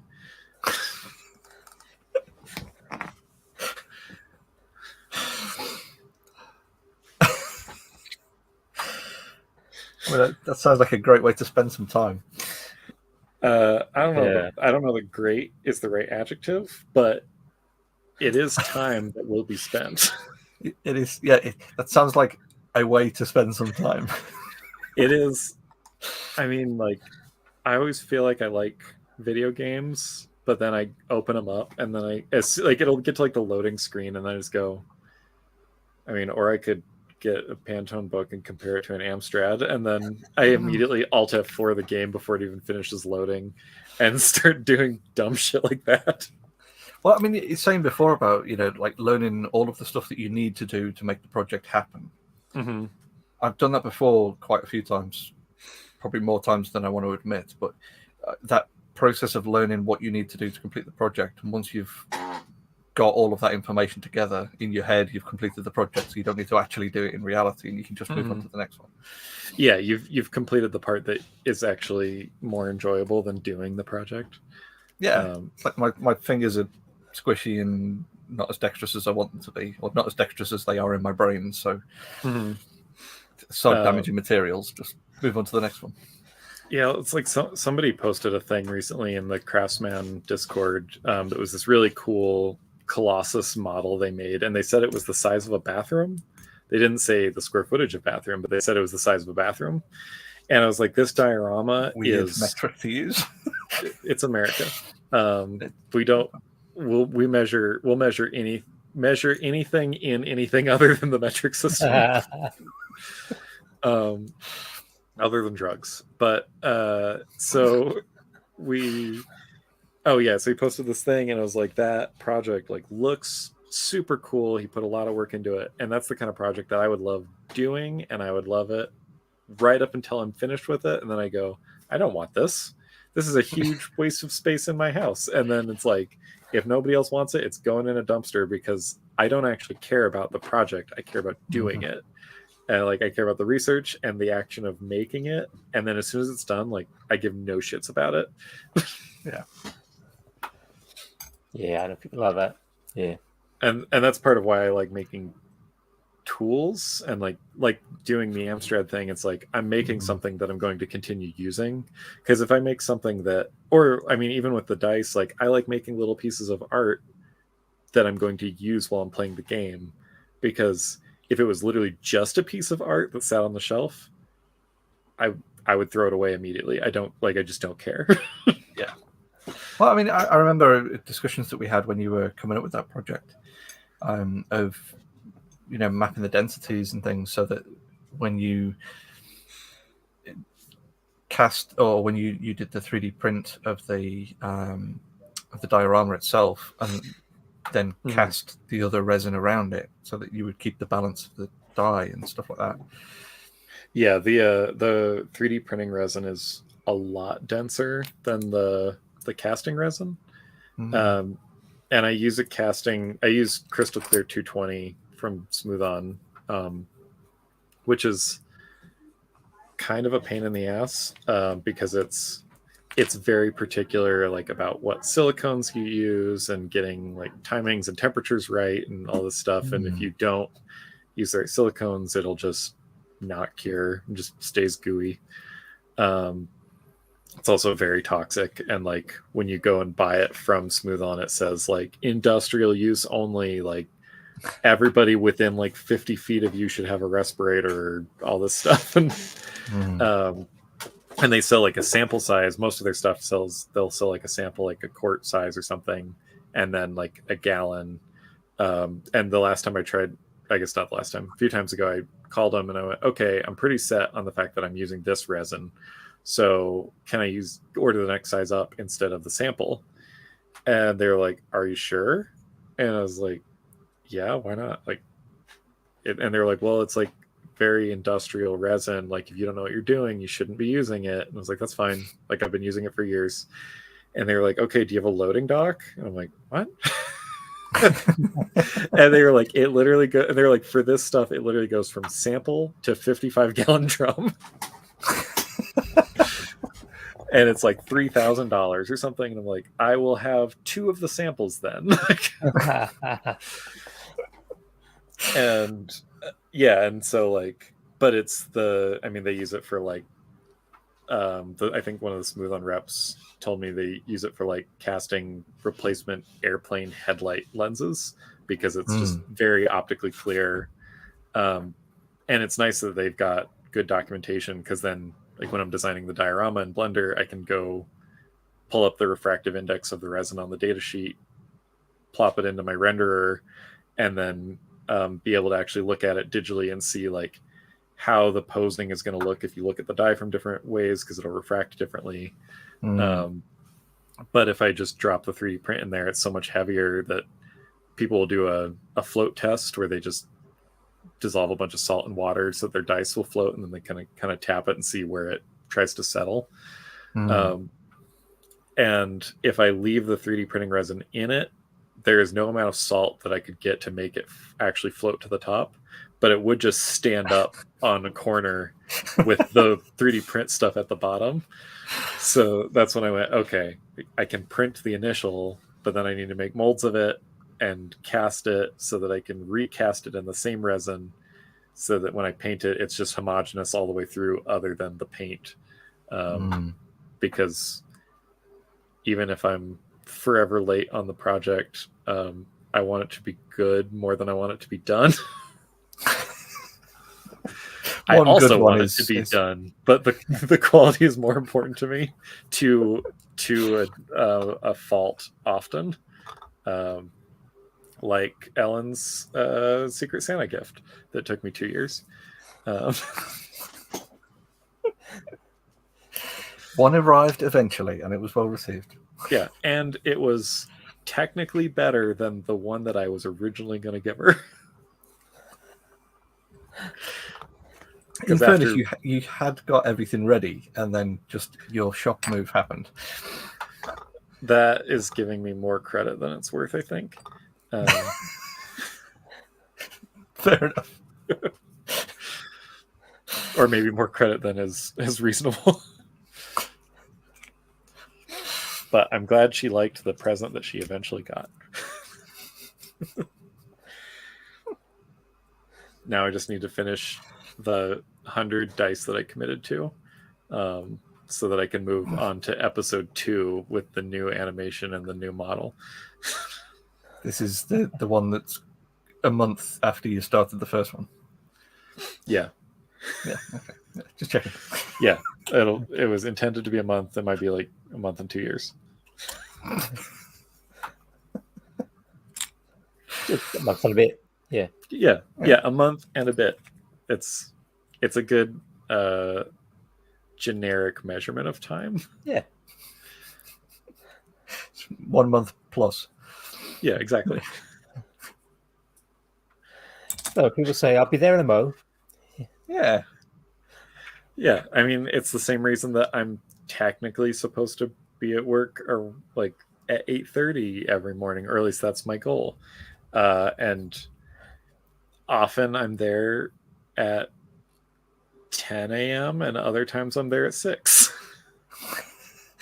Aggregates out, it's fine. Yeah, I either show up so early that I'm the one that turns off the alarm for the building, or I get there and I'm like rushing to stay ahead of the school groups to turn the exhibits on while they're walking through the exhibit space.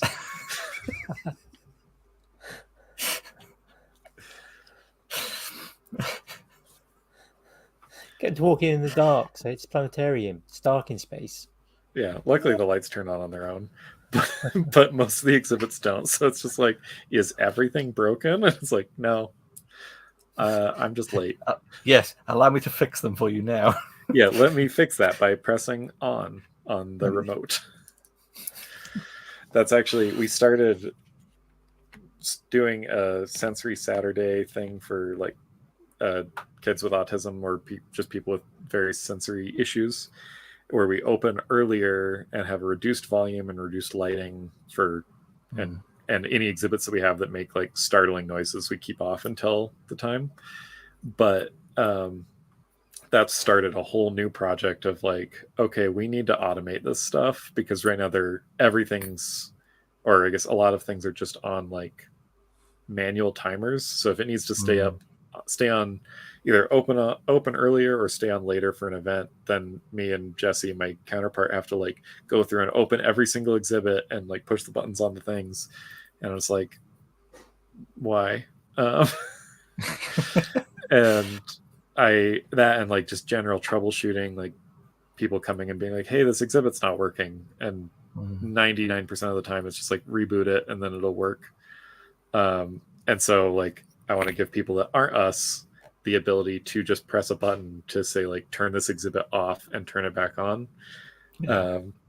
Because like we don't generally work on the weekends, so then people will complain and be like, oh, well, this shit broke like Friday afternoon and then it was broken until Monday morning. And it was like, it literally just needed to be rebooted, then it would have been fine. And I decided that it was probably easier to automate everything than train people to do troubleshooting. Very, very much so. So I've been lately learning a bunch about doing Node-RED to run a Node-RED server to automate timing, and then give like a simplified interface to whoever the supervisor is of the floor staff on that day, so they have just like a reboot particular thing button and like a turn everything on, turn everything off, or like sensory mode that lowers everything. Which doing like relays to turn things on and off has been like, that's really easy thing to research. I have found very few things that, or I haven't found anything commercially available, so I think I might have to make my own, that can change volumes of stuff. I found plenty of stuff that can change like the volume in Windows, where it's basically just talking to Windows and setting the volume, but not all of our stuff is on the same system. So I want to put kind of like a man in the middle between the computer and the speaker that just like uses a transistor or something to like tweak the voltage up and down to just give the speaker less voltage. I can see you getting to a point where you've just got like a cast silicone end that goes over the volume control, and then a stepper motor that just turns the volume down. I did consider doing exactly that. But I was like, I need something that's system agnostic, because like there's so many different things that it needs to interface with. And I might end up making basically just a little board that has like all the circuitry on it for changing volume, a solid state relay, a Pico W so it can talk to Wi-Fi, and have a bunch of these boards made so that I can just drop one in every exhibit. And like, even if it has redundant capabilities that are more than that exhibit needs, it won't matter. And then I can just have this kind of like general exhibit control board that there's a lot of merit in that. Yeah, well, and then it makes it also so I don't have to be like, oh, well, there's this brand of smart outlets on these things that interfaces with it this way, but then this thing couldn't do an outlet, so it's got like a relay on it, and this thing just needs volume, so it has this thing. And like, it's like, I just want a thing, and then I'll open source it and probably annoy my boss, because it'll be depriving us of potential income for selling it to other museums. And I'll just be like, anybody can build this for themselves. Use my discount code for PCBWay. That would work if I had a YouTube channel and posted anything that I ever work on ever. You must have enough friends that would bite your arm off to have that kind of thing that you could, as a product you could throw their way to put on their channels. Probably. And I mean, if I built that, like, that would be a thing that would also just be useful, like, for normal home automation stuff at home. So it's like, you can either build 100 of them if you work at a like a museum or something, or you can build 5 for your house. It's the home platform versus the pro platform. Is that's your different tiers for getting people onboarded to your new global enterprise. Yeah, and then I'll just won't mention the fact that once there's 100 million of them in use, that they will somehow steal the moon.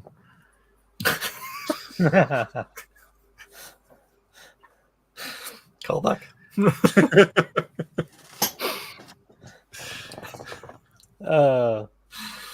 I think that might be. I think this might be a time to start thinking about kind of attention grabbers, as that kind of sort of, yeah, that would certainly grab people's attention, wouldn't it? Kind of sort of stealing the moon, or at least telling them, yeah, see whether they're actually reading the small print.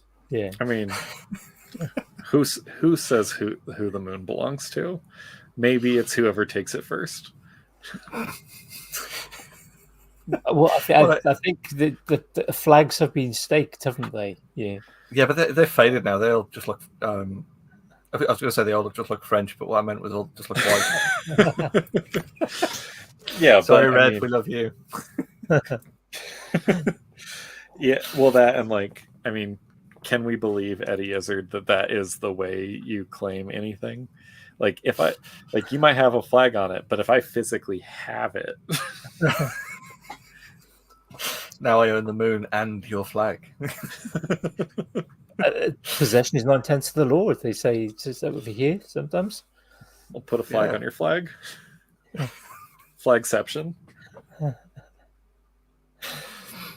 Kick the flag down, put your own in. Sagan just texted me and said, "I keep expecting you to tell them about the contents of your pockets." Well, I mean, that's a perfect first bit of attention. What's in your pocket? Yeah, what's in your pockets, right? Yeah. And thank you, Sagan. Yeah, I've got my default work assortment, other than I took out my back pocket since I knew I'd be sitting still for a little while. Sounds like you just take a sword out. Yeah. Well, so I mean, the back pockets are we're a bit check and the Leatherman EMT shears. Yep. That it's so cool, those. I know. Anytime somebody's like, "Oh, I need to go get some scissors," I'm like, "Oh, here," and they're like, "You have scissors with you?" I'm like, "Yeah. Why don't you? You obviously need scissors." Yeah. And then left pocket is just phone and pen and my Duresta ice pick that I usually just call the Pokey Stabby. Of course, yeah. And that's another thing that people go, they think I have a shiv, and they go, "What is that?" I'm like, it's a Pokey Stabby. It's a professional Pokey Stabby. It's a Jimmy Duresta one. It's not, any old shiv. Yeah, and they go, "Why do you why could you possibly have that?" I'm like, "It's super useful all the time." And they're like, "In what way?" If you have imagination, a lot of ways. Sometimes you need to manipulate something that's deep in a hole, or undo a little connector, or there was we were bolting a TV to an exhibit recently that my coworker had hot glued some little spacer bricks. They were just thick washers. They were plywood washers. But he didn't hot glue it very good, so one of them fell off and fell behind the TV, and he was like, "Oh, that's going to be a giant pain in the ass because there's not enough room to get your hand in the gap to hold it." So he put the bolt through it, and I was like, "Oh, that's fine. Just stick it on the end like a lollipop, and then I can got an extendo plywood washer." And then right pocket is in order from butt to front. Goes adjustable angle pocket crowbar, of course. A Yankee push screwdriver, except it's not a Yankee. Mine's I don't remember. Goodell Pratt, I think. That's too short for a Yankee. There's short Yankees. Three sizes of Yankees. We had this conversation the other day with Duncan on the in the council meeting.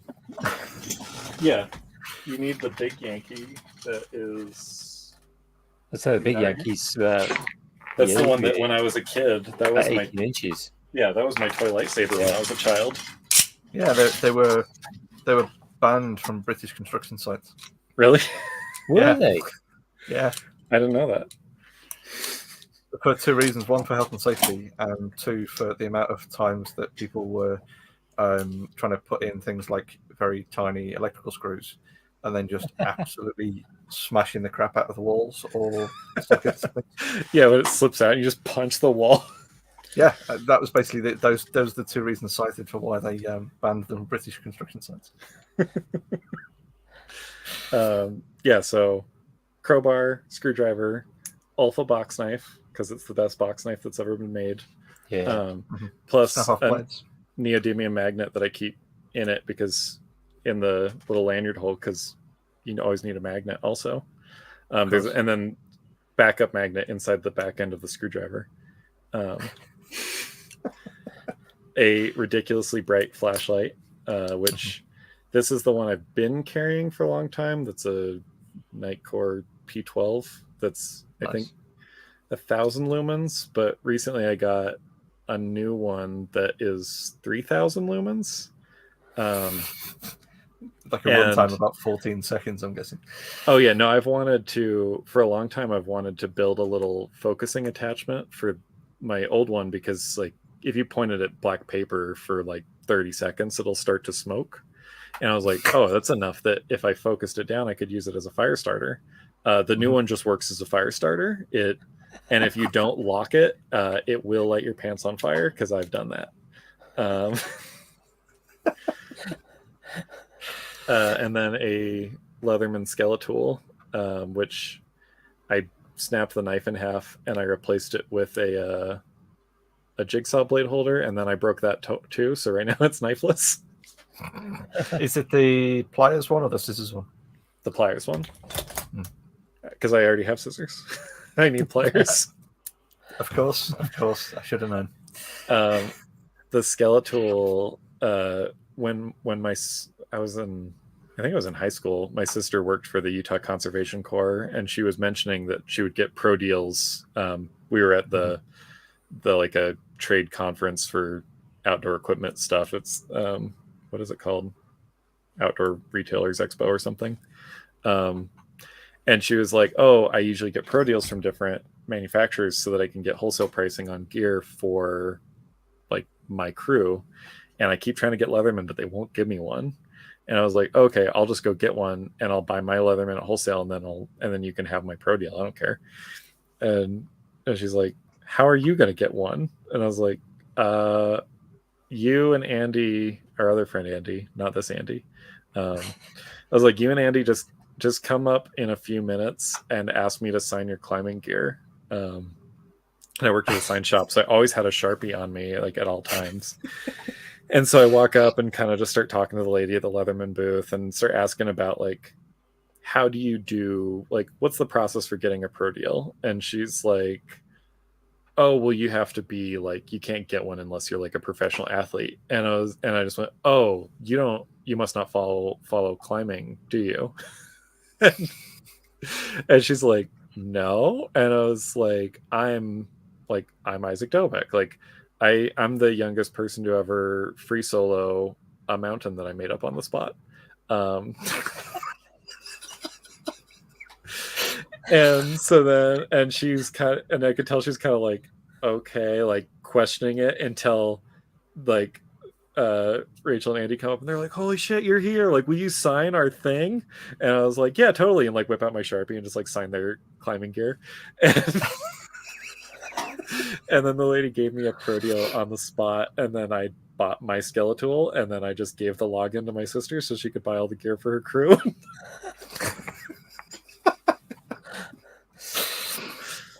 So what we're discovering here is that you are sort of the kind of the what happens when you fuse Adam Savage and Jimmy DeResta together. And then and maybe just a dash of Kevin Mitnick. And then have you kind of well, as Dave Bauer said before, like an inbuilt kind of high vis vest and clipboard, just as your general persona to get you into anywhere. Yeah, I mean, I think the best lesson I ever learned was when I figured out that if you just don't look lost, most people won't question you. Yeah. Just walk with a purpose, and people will move out your way. Yeah, and like I worked at a whatchamacallit, a access control manufacturer for a little while, and occasionally I'd have to go like do service calls with like, since we were the manufacturer, security installers would be putting our system in to do people's badges and things. But I had access to everybody's system. So at one point I was trying to troubleshoot the thing with this guy, and he told me he was installing pretty local to me at a bank, but he had really bad service at the thing he was trying to troubleshoot. So he'd like go look at it, then have to come outside and call me and go back and forth. And it was just being a huge pain in the ass. And I was like, where is it? And he told me, and it was like, it's like a 15-minute drive. And I was like, I'll be there in a minute.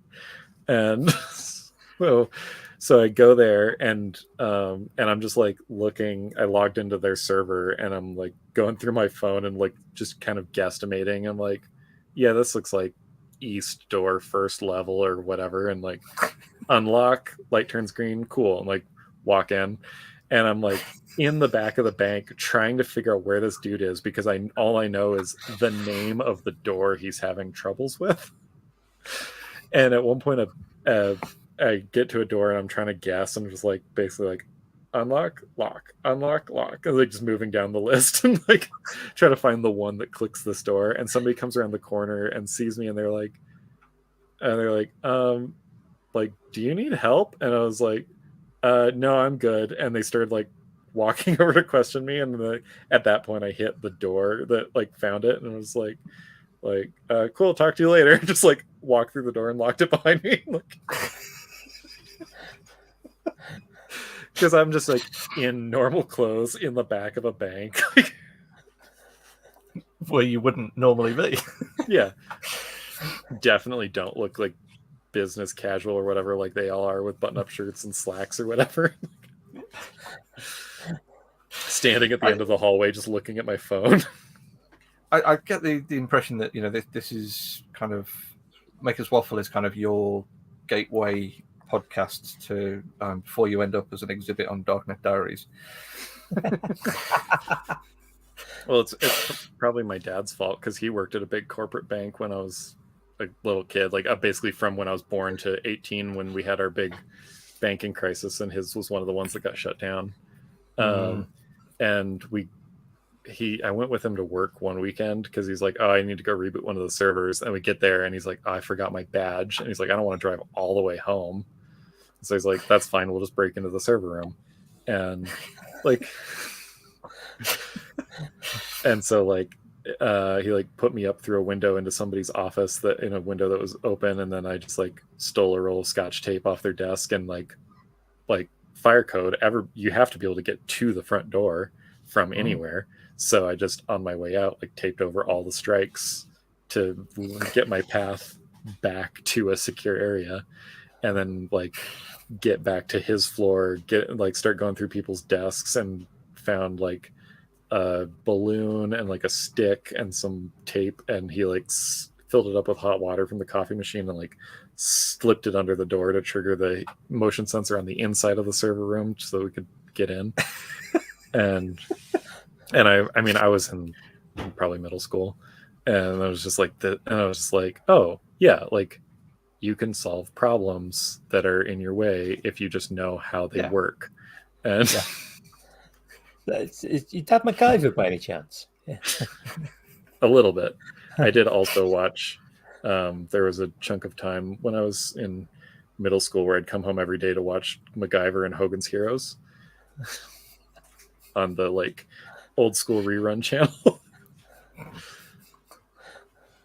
And then my mom would be like, do you want to watch MacGyver? Like, brew up a pot of tea to watch MacGyver with all the old ladies. And I was like, oh yeah, I forgot the tea. Like, I got to go make my tea.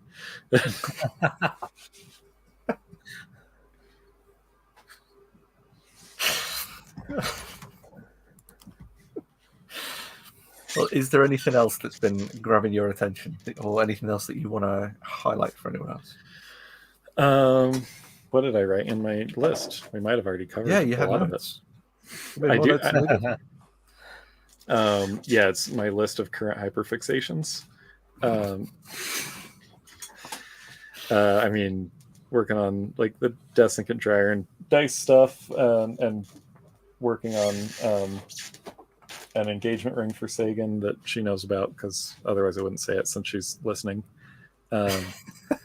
And so like I've been Hackaday posted a really cool article recently about a how to make a metal forge out of a microwave. Nice. So you can just microwave your metal to melt it and do casting. So I've been on the prowl for free microwave on the classifieds.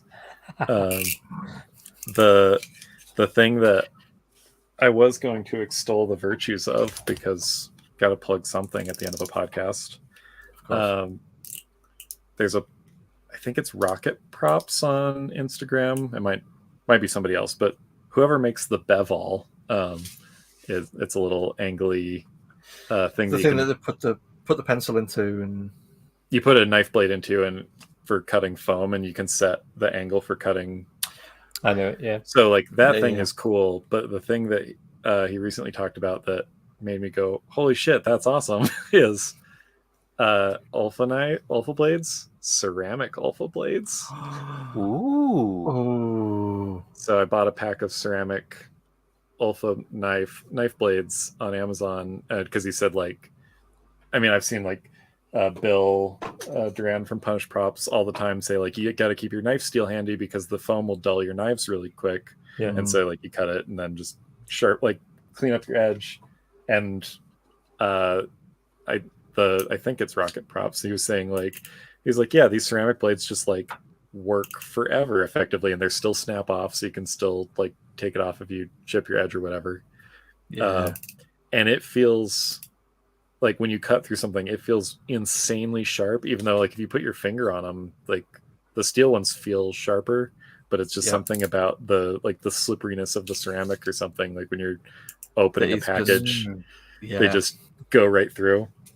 But I was scraping super glue off my pokey stabby the other day, and I went, well, I usually do this with a steel knife. I'm probably going to fuck up the ceramic blade, but I'll do it anyway because I can't be like too precious about them, so that I can learn what their limits are.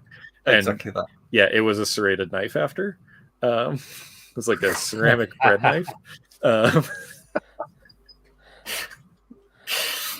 Because it's like same motion as using a knife steel, but I'm actually like cutting stuff off of the pokey stabby, and sometimes there's little burrs or lifted bits that need to be chopped.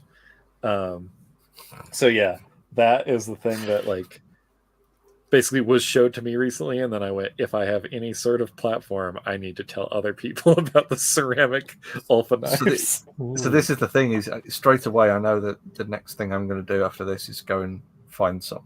Mm-hmm. But I also know who out of our friend group who are going to listen to this who are also going to do the same. So I'll keep it's going to be one of those weird things where like whoever manufactures those is like, we sell like 6 a week, and then all of a sudden they sell 30, and they're like, what happened? Just you'll have to tag them, Andy, see if we get some freebies. I will. I was going to tag Leatherman, but I'm not sure after this the full details of the story whether that's a good idea or not. Oh, go for it. I tag them in occasional things. They seem nice. They're actually one state over from me. It's one of the dumbest things, but I have like my like kind of social media like pride and joy is the fact that I have a post liked by Jif Peanut Butter. And it's because I found a tub, like a giant tub of Jif peanut butter on the side of the road. And I took it to my shop, and it was still sealed. So I like made a sandwich with it. And I took a picture of like a peanut butter and jelly sandwich on my table saw. And I tagged Jif just because I thought it was funny. And then they liked the post. There's so much about that story that just, if you didn't say who it was, if it was just a story written down and someone said, who did this happen to, everyone we know would go, Isaac. I can't remember what it was that you were saying at like Maker Central that I'm even people I'm talked to all the time, I'm terrible with their names. Peter Brown. That you're saying Peter Brown was saying something, and then like a few different people were like, oh yeah, is that an Isaac story? And then like, yeah, there's me, Andy, Alex Jurassic, and Peter Brown all just chatting in the Hilton. Yeah, and then, yeah, and then that was like, oh yeah, that's an Isaac story, and then Peter's like, yeah, Isaac, yeah. One of Sagan's friends that moved away, but he was back playing a jazz thing recently, and we went and saw it. He said he made some small comment where he was like talking about being a main character, and he turns to me and he goes, "You understand this?" And I was like, "I mean, I do, but that's a weird way to put it." But the thing is, there are some people that are the main character, there are some people that are the NPCs, and there are some people that are that dude in Zelda Breath of the Wild who just appears with like the rucksack full of all of the things. I'm not saying he's you, but there are parallels. I did used to have anytime I was about to do something that somebody would go like, oh, like you can't do that because it's dangerous. Like, what if you get hurt? What if X thing happens?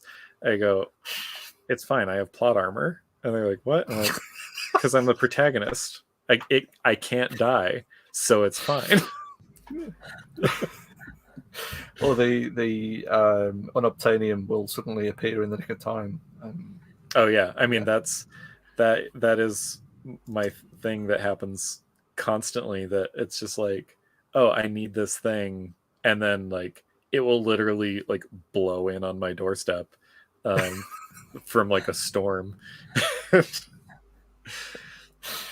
There was and Sagan always tells me, she's like, why can't you just make that happen for like other people that need things? I'm like, I try, but I don't have control over it. It's just like I need this thing, and then it just appears when I need it.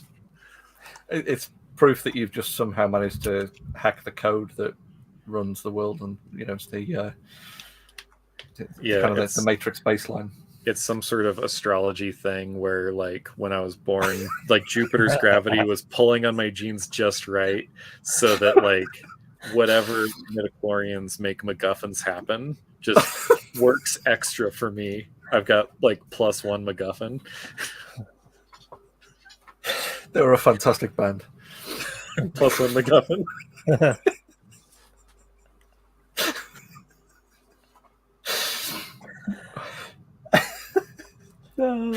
Oh, my face is hurting now. Jamie, what's been grabbing your attention? Oh, I am very, very nearly ready for Maker Central next weekend. I have Gravity Clamp left to wrap and a couple of other little bits and bobs, but I am functionally ready for Maker Central, so I can actually have a couple of days breather rather than being flat out mad until I arrive at the hotel. By wrap, you mean add the suitable protective encasement that is required for use in a commercial exhibition environment. It's to turn it from a liquid-filled box into being a liquid-filled tool as the Gravity Clamp for the leatherworking. Yeah. It just so happens that the particular liquid-filled tool of the Gravity Clamps become less useful as that the more they are used, because the more they're used, the less liquid is contained within them. It makes it easier to carry home. So exactly that. You made some juicy cubes. What happened is last year, sneaking into Maker Central, we took I took in 2 10-litre boxes of cider for on our stand to help keep us hydrated. But so it didn't look like I was just taking 20 litres of cider into the convention centre. And just in case if anyone from Maker Central is listening, that's American cider, so not British hard cider. Tasty rhubarb juice is what I took Yeah. in boxes to help keep us hydrated on the long, busy days. Yeah, I mean, you need hydration, but you also need like sugar to keep you going. Yeah, exactly. Yep. So it's medicinal. That was the plus to weigh things down. Yeah. So plus, that was the thing. plus So that gravity. it was to apply gravity to hold the bits of leather down. That was the plan. So they became gravity clamps, and now nobody knows what it is actually called, and it's just this fabled thing called gravity clamp. Yeah, don't drink any of the gravity clamps that I gave to Ellen. They're just lead.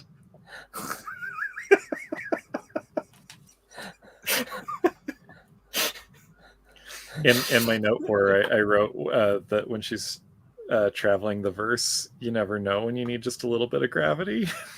So here's some gravity clamps to take with you. Amazing. But yeah, so that's been grabbing my attention, is just trying to make myself prepared enough to breathe, so that I can then remember all the last minute things with enough time to action them, rather than remembering all of the last minute things while on the drive to the NEC. Yeah, that's when you get there and you're like, damn it, I left my gravity at home. Start floating up. Ah! How about you, Andy? What's been grabbing your attention? Mostly trying to finish my Full Tools treasure trade, because it needs obviously posting before. I think they're all due to be posted the 15th. I can't remember. I should know this because I'm part of the organisational team. And obviously that's difficult with being on the Maker Central weekend, so that would make life a bit tricky. So trying to get that. If you and your tradie have both agreed that Maker Central is an option, you can take it with you to Maker Central. I don't know if that's agreed. Actually, I'd have to check. Check. Yeah, where in the world is your person? At least roughly. Oh, mine's UK. So that's okay. Not too bad. So there's a good chance that they'll be there, but obviously I'd have to check. So there's that. Still doing stuff at the men's shed, organising stuff there, and whatever. And yeah, just kind of starting to try and get excited about Maker Central, but obviously getting distracted by getting the treasure trade sorted. But I'm thinking about things like, I've got to make sure I order enough kind of flour and butter and sugar and currants on Tuesday when I do my order, so that there's enough stuff to make some Welsh cakes on Friday morning. That sounds tasty. Yes. Yeah. So it's podcast host first, and then anyone else gets whatever's left, right? Well, I mean, it depends who I meet along the way. Yeah, there's going to be people along the way. Hopefully. That's a good point. But is that any podcast host, like not just Waffle? Good point. Actually, good point. Actually, so this is a good point, but I think I can. Most of our other friends who are podcast hosts who are there, I can probably wrestle out the way. I don't know. So I feel like if you get between Al and food, that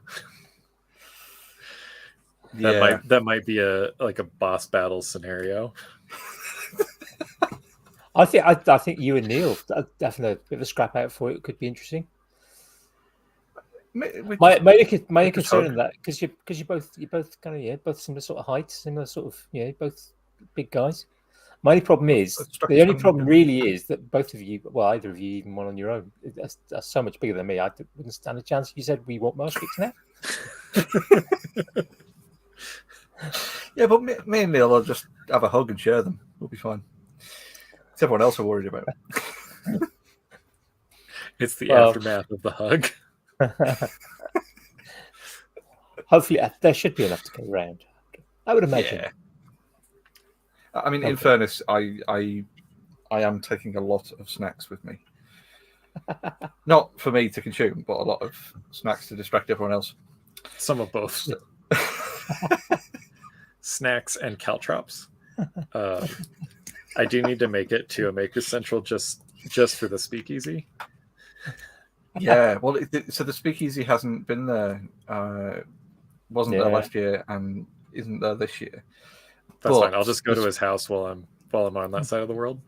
Well, that's what I was going to say is the speakeasy has just been replaced by less covert means of just turn up and see what's there.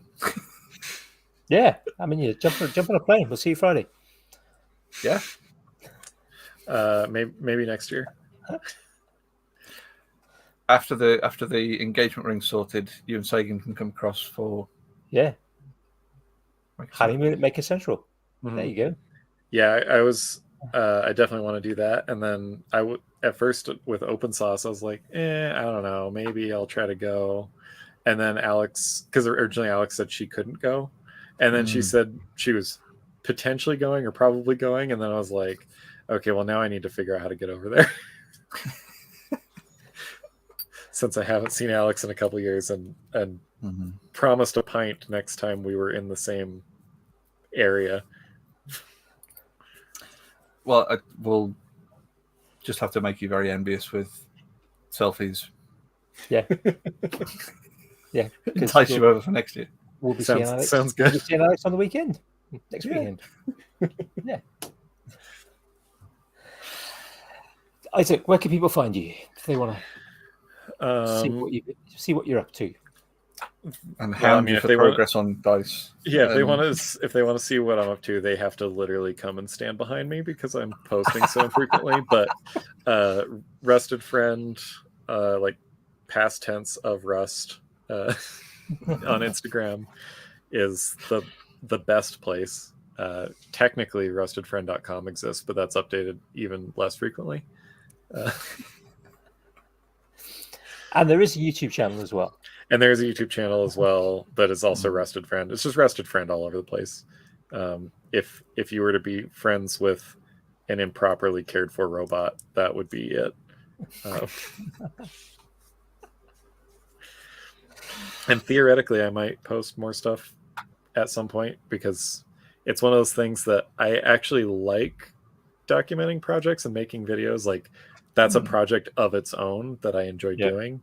I'm just always bad at like making a point of doing it during, so then I get to the end and I'm like, I should make a video about this, and I'm like, but I don't want to do the project again, and I didn't take any pictures of anything. Maybe I'll dismantle the project and do an upgrade. No, I was actually thinking about doing that for my glasses because I got my glasses flashlight that cool. I made a prototype version of that is just two little tiny surface mount LEDs super glued to the front where you would normally have I don't even know what the word for that part would be called, but two little shiny bits on the front so they look stealth, and then a CR2032 and a switch, but I've been wanting to make that a little bit more finalized and put brighter LEDs in it and laser etch where the LEDs are so they sit flush, because I've got magnet like sunglass attachments, but they don't fit anymore because I super glued LEDs to the front of my glasses. And probably some pogo pins in the hinge so that when I like take my glasses off and close them, it doesn't matter what position the switch is in, because there's been a couple times where I've like accidentally turned them on and then killed the battery from them being on all night. So that project probably will be like, look what I did. This was the shitty prototype. Now let's build a better one. So I've got so many things of that from when you first showed me those. I want to make a set for me. But the same with like my, I keep meaning to get a head cast done so I can do like a head mounted, not prosthetic, but something that's custom fit to me for my Vufine. So I can have that, heads up display and stuff. So, I've wanted to do like a photogrammetry model of both me and Sagan for a long time so that I have like digital versions of ourselves for working on different projects or costumes or whatever. Actually, one last attention catcher that isn't even a current one, but was a while ago. Let me look at my Discord so I can remind myself what it's called. Free sewing. Have you ever seen free sewing? No. It is a website, but they also have a Discord that's a completely, like, I think it's all Python. It's a programmatically built sewing patterns. So they have like basically like an API that you can know, like, how to write the code for a sewing pattern, and so then they're infinitely adjustable for your size and everything. And then you just put in your measurements. It makes a custom sewing pattern, and it's all community built. So there's a bunch of different patterns for all sorts of different clothes, and you can put all your measurements in like on your profile. So then you just any pattern that's on there, you go, I want that. It's a really cool project. That sounds really cool. And in my pile of way too many Discords that I've joined, I knew that it was in there, and so I was like, I just need to scroll really quick until I see the skull sewing holding a needle, and it's that one. Yeah, I will have to check that out. Cool. Yeah, that's cool. Right. On that note, I think we'll say good night to folks. And, yeah, it's late for Isaac, you guys. Thank you very much for joining us. It's been great chatting. Thank you for inviting me.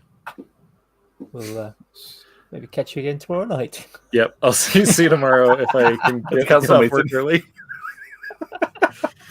Or it'll be one of those things where I get on just in the time for like the conversations to be winding down, and I just have it muted while I'm driving home on the freeway, and just have people go, wow, there's a lot of trucks in America.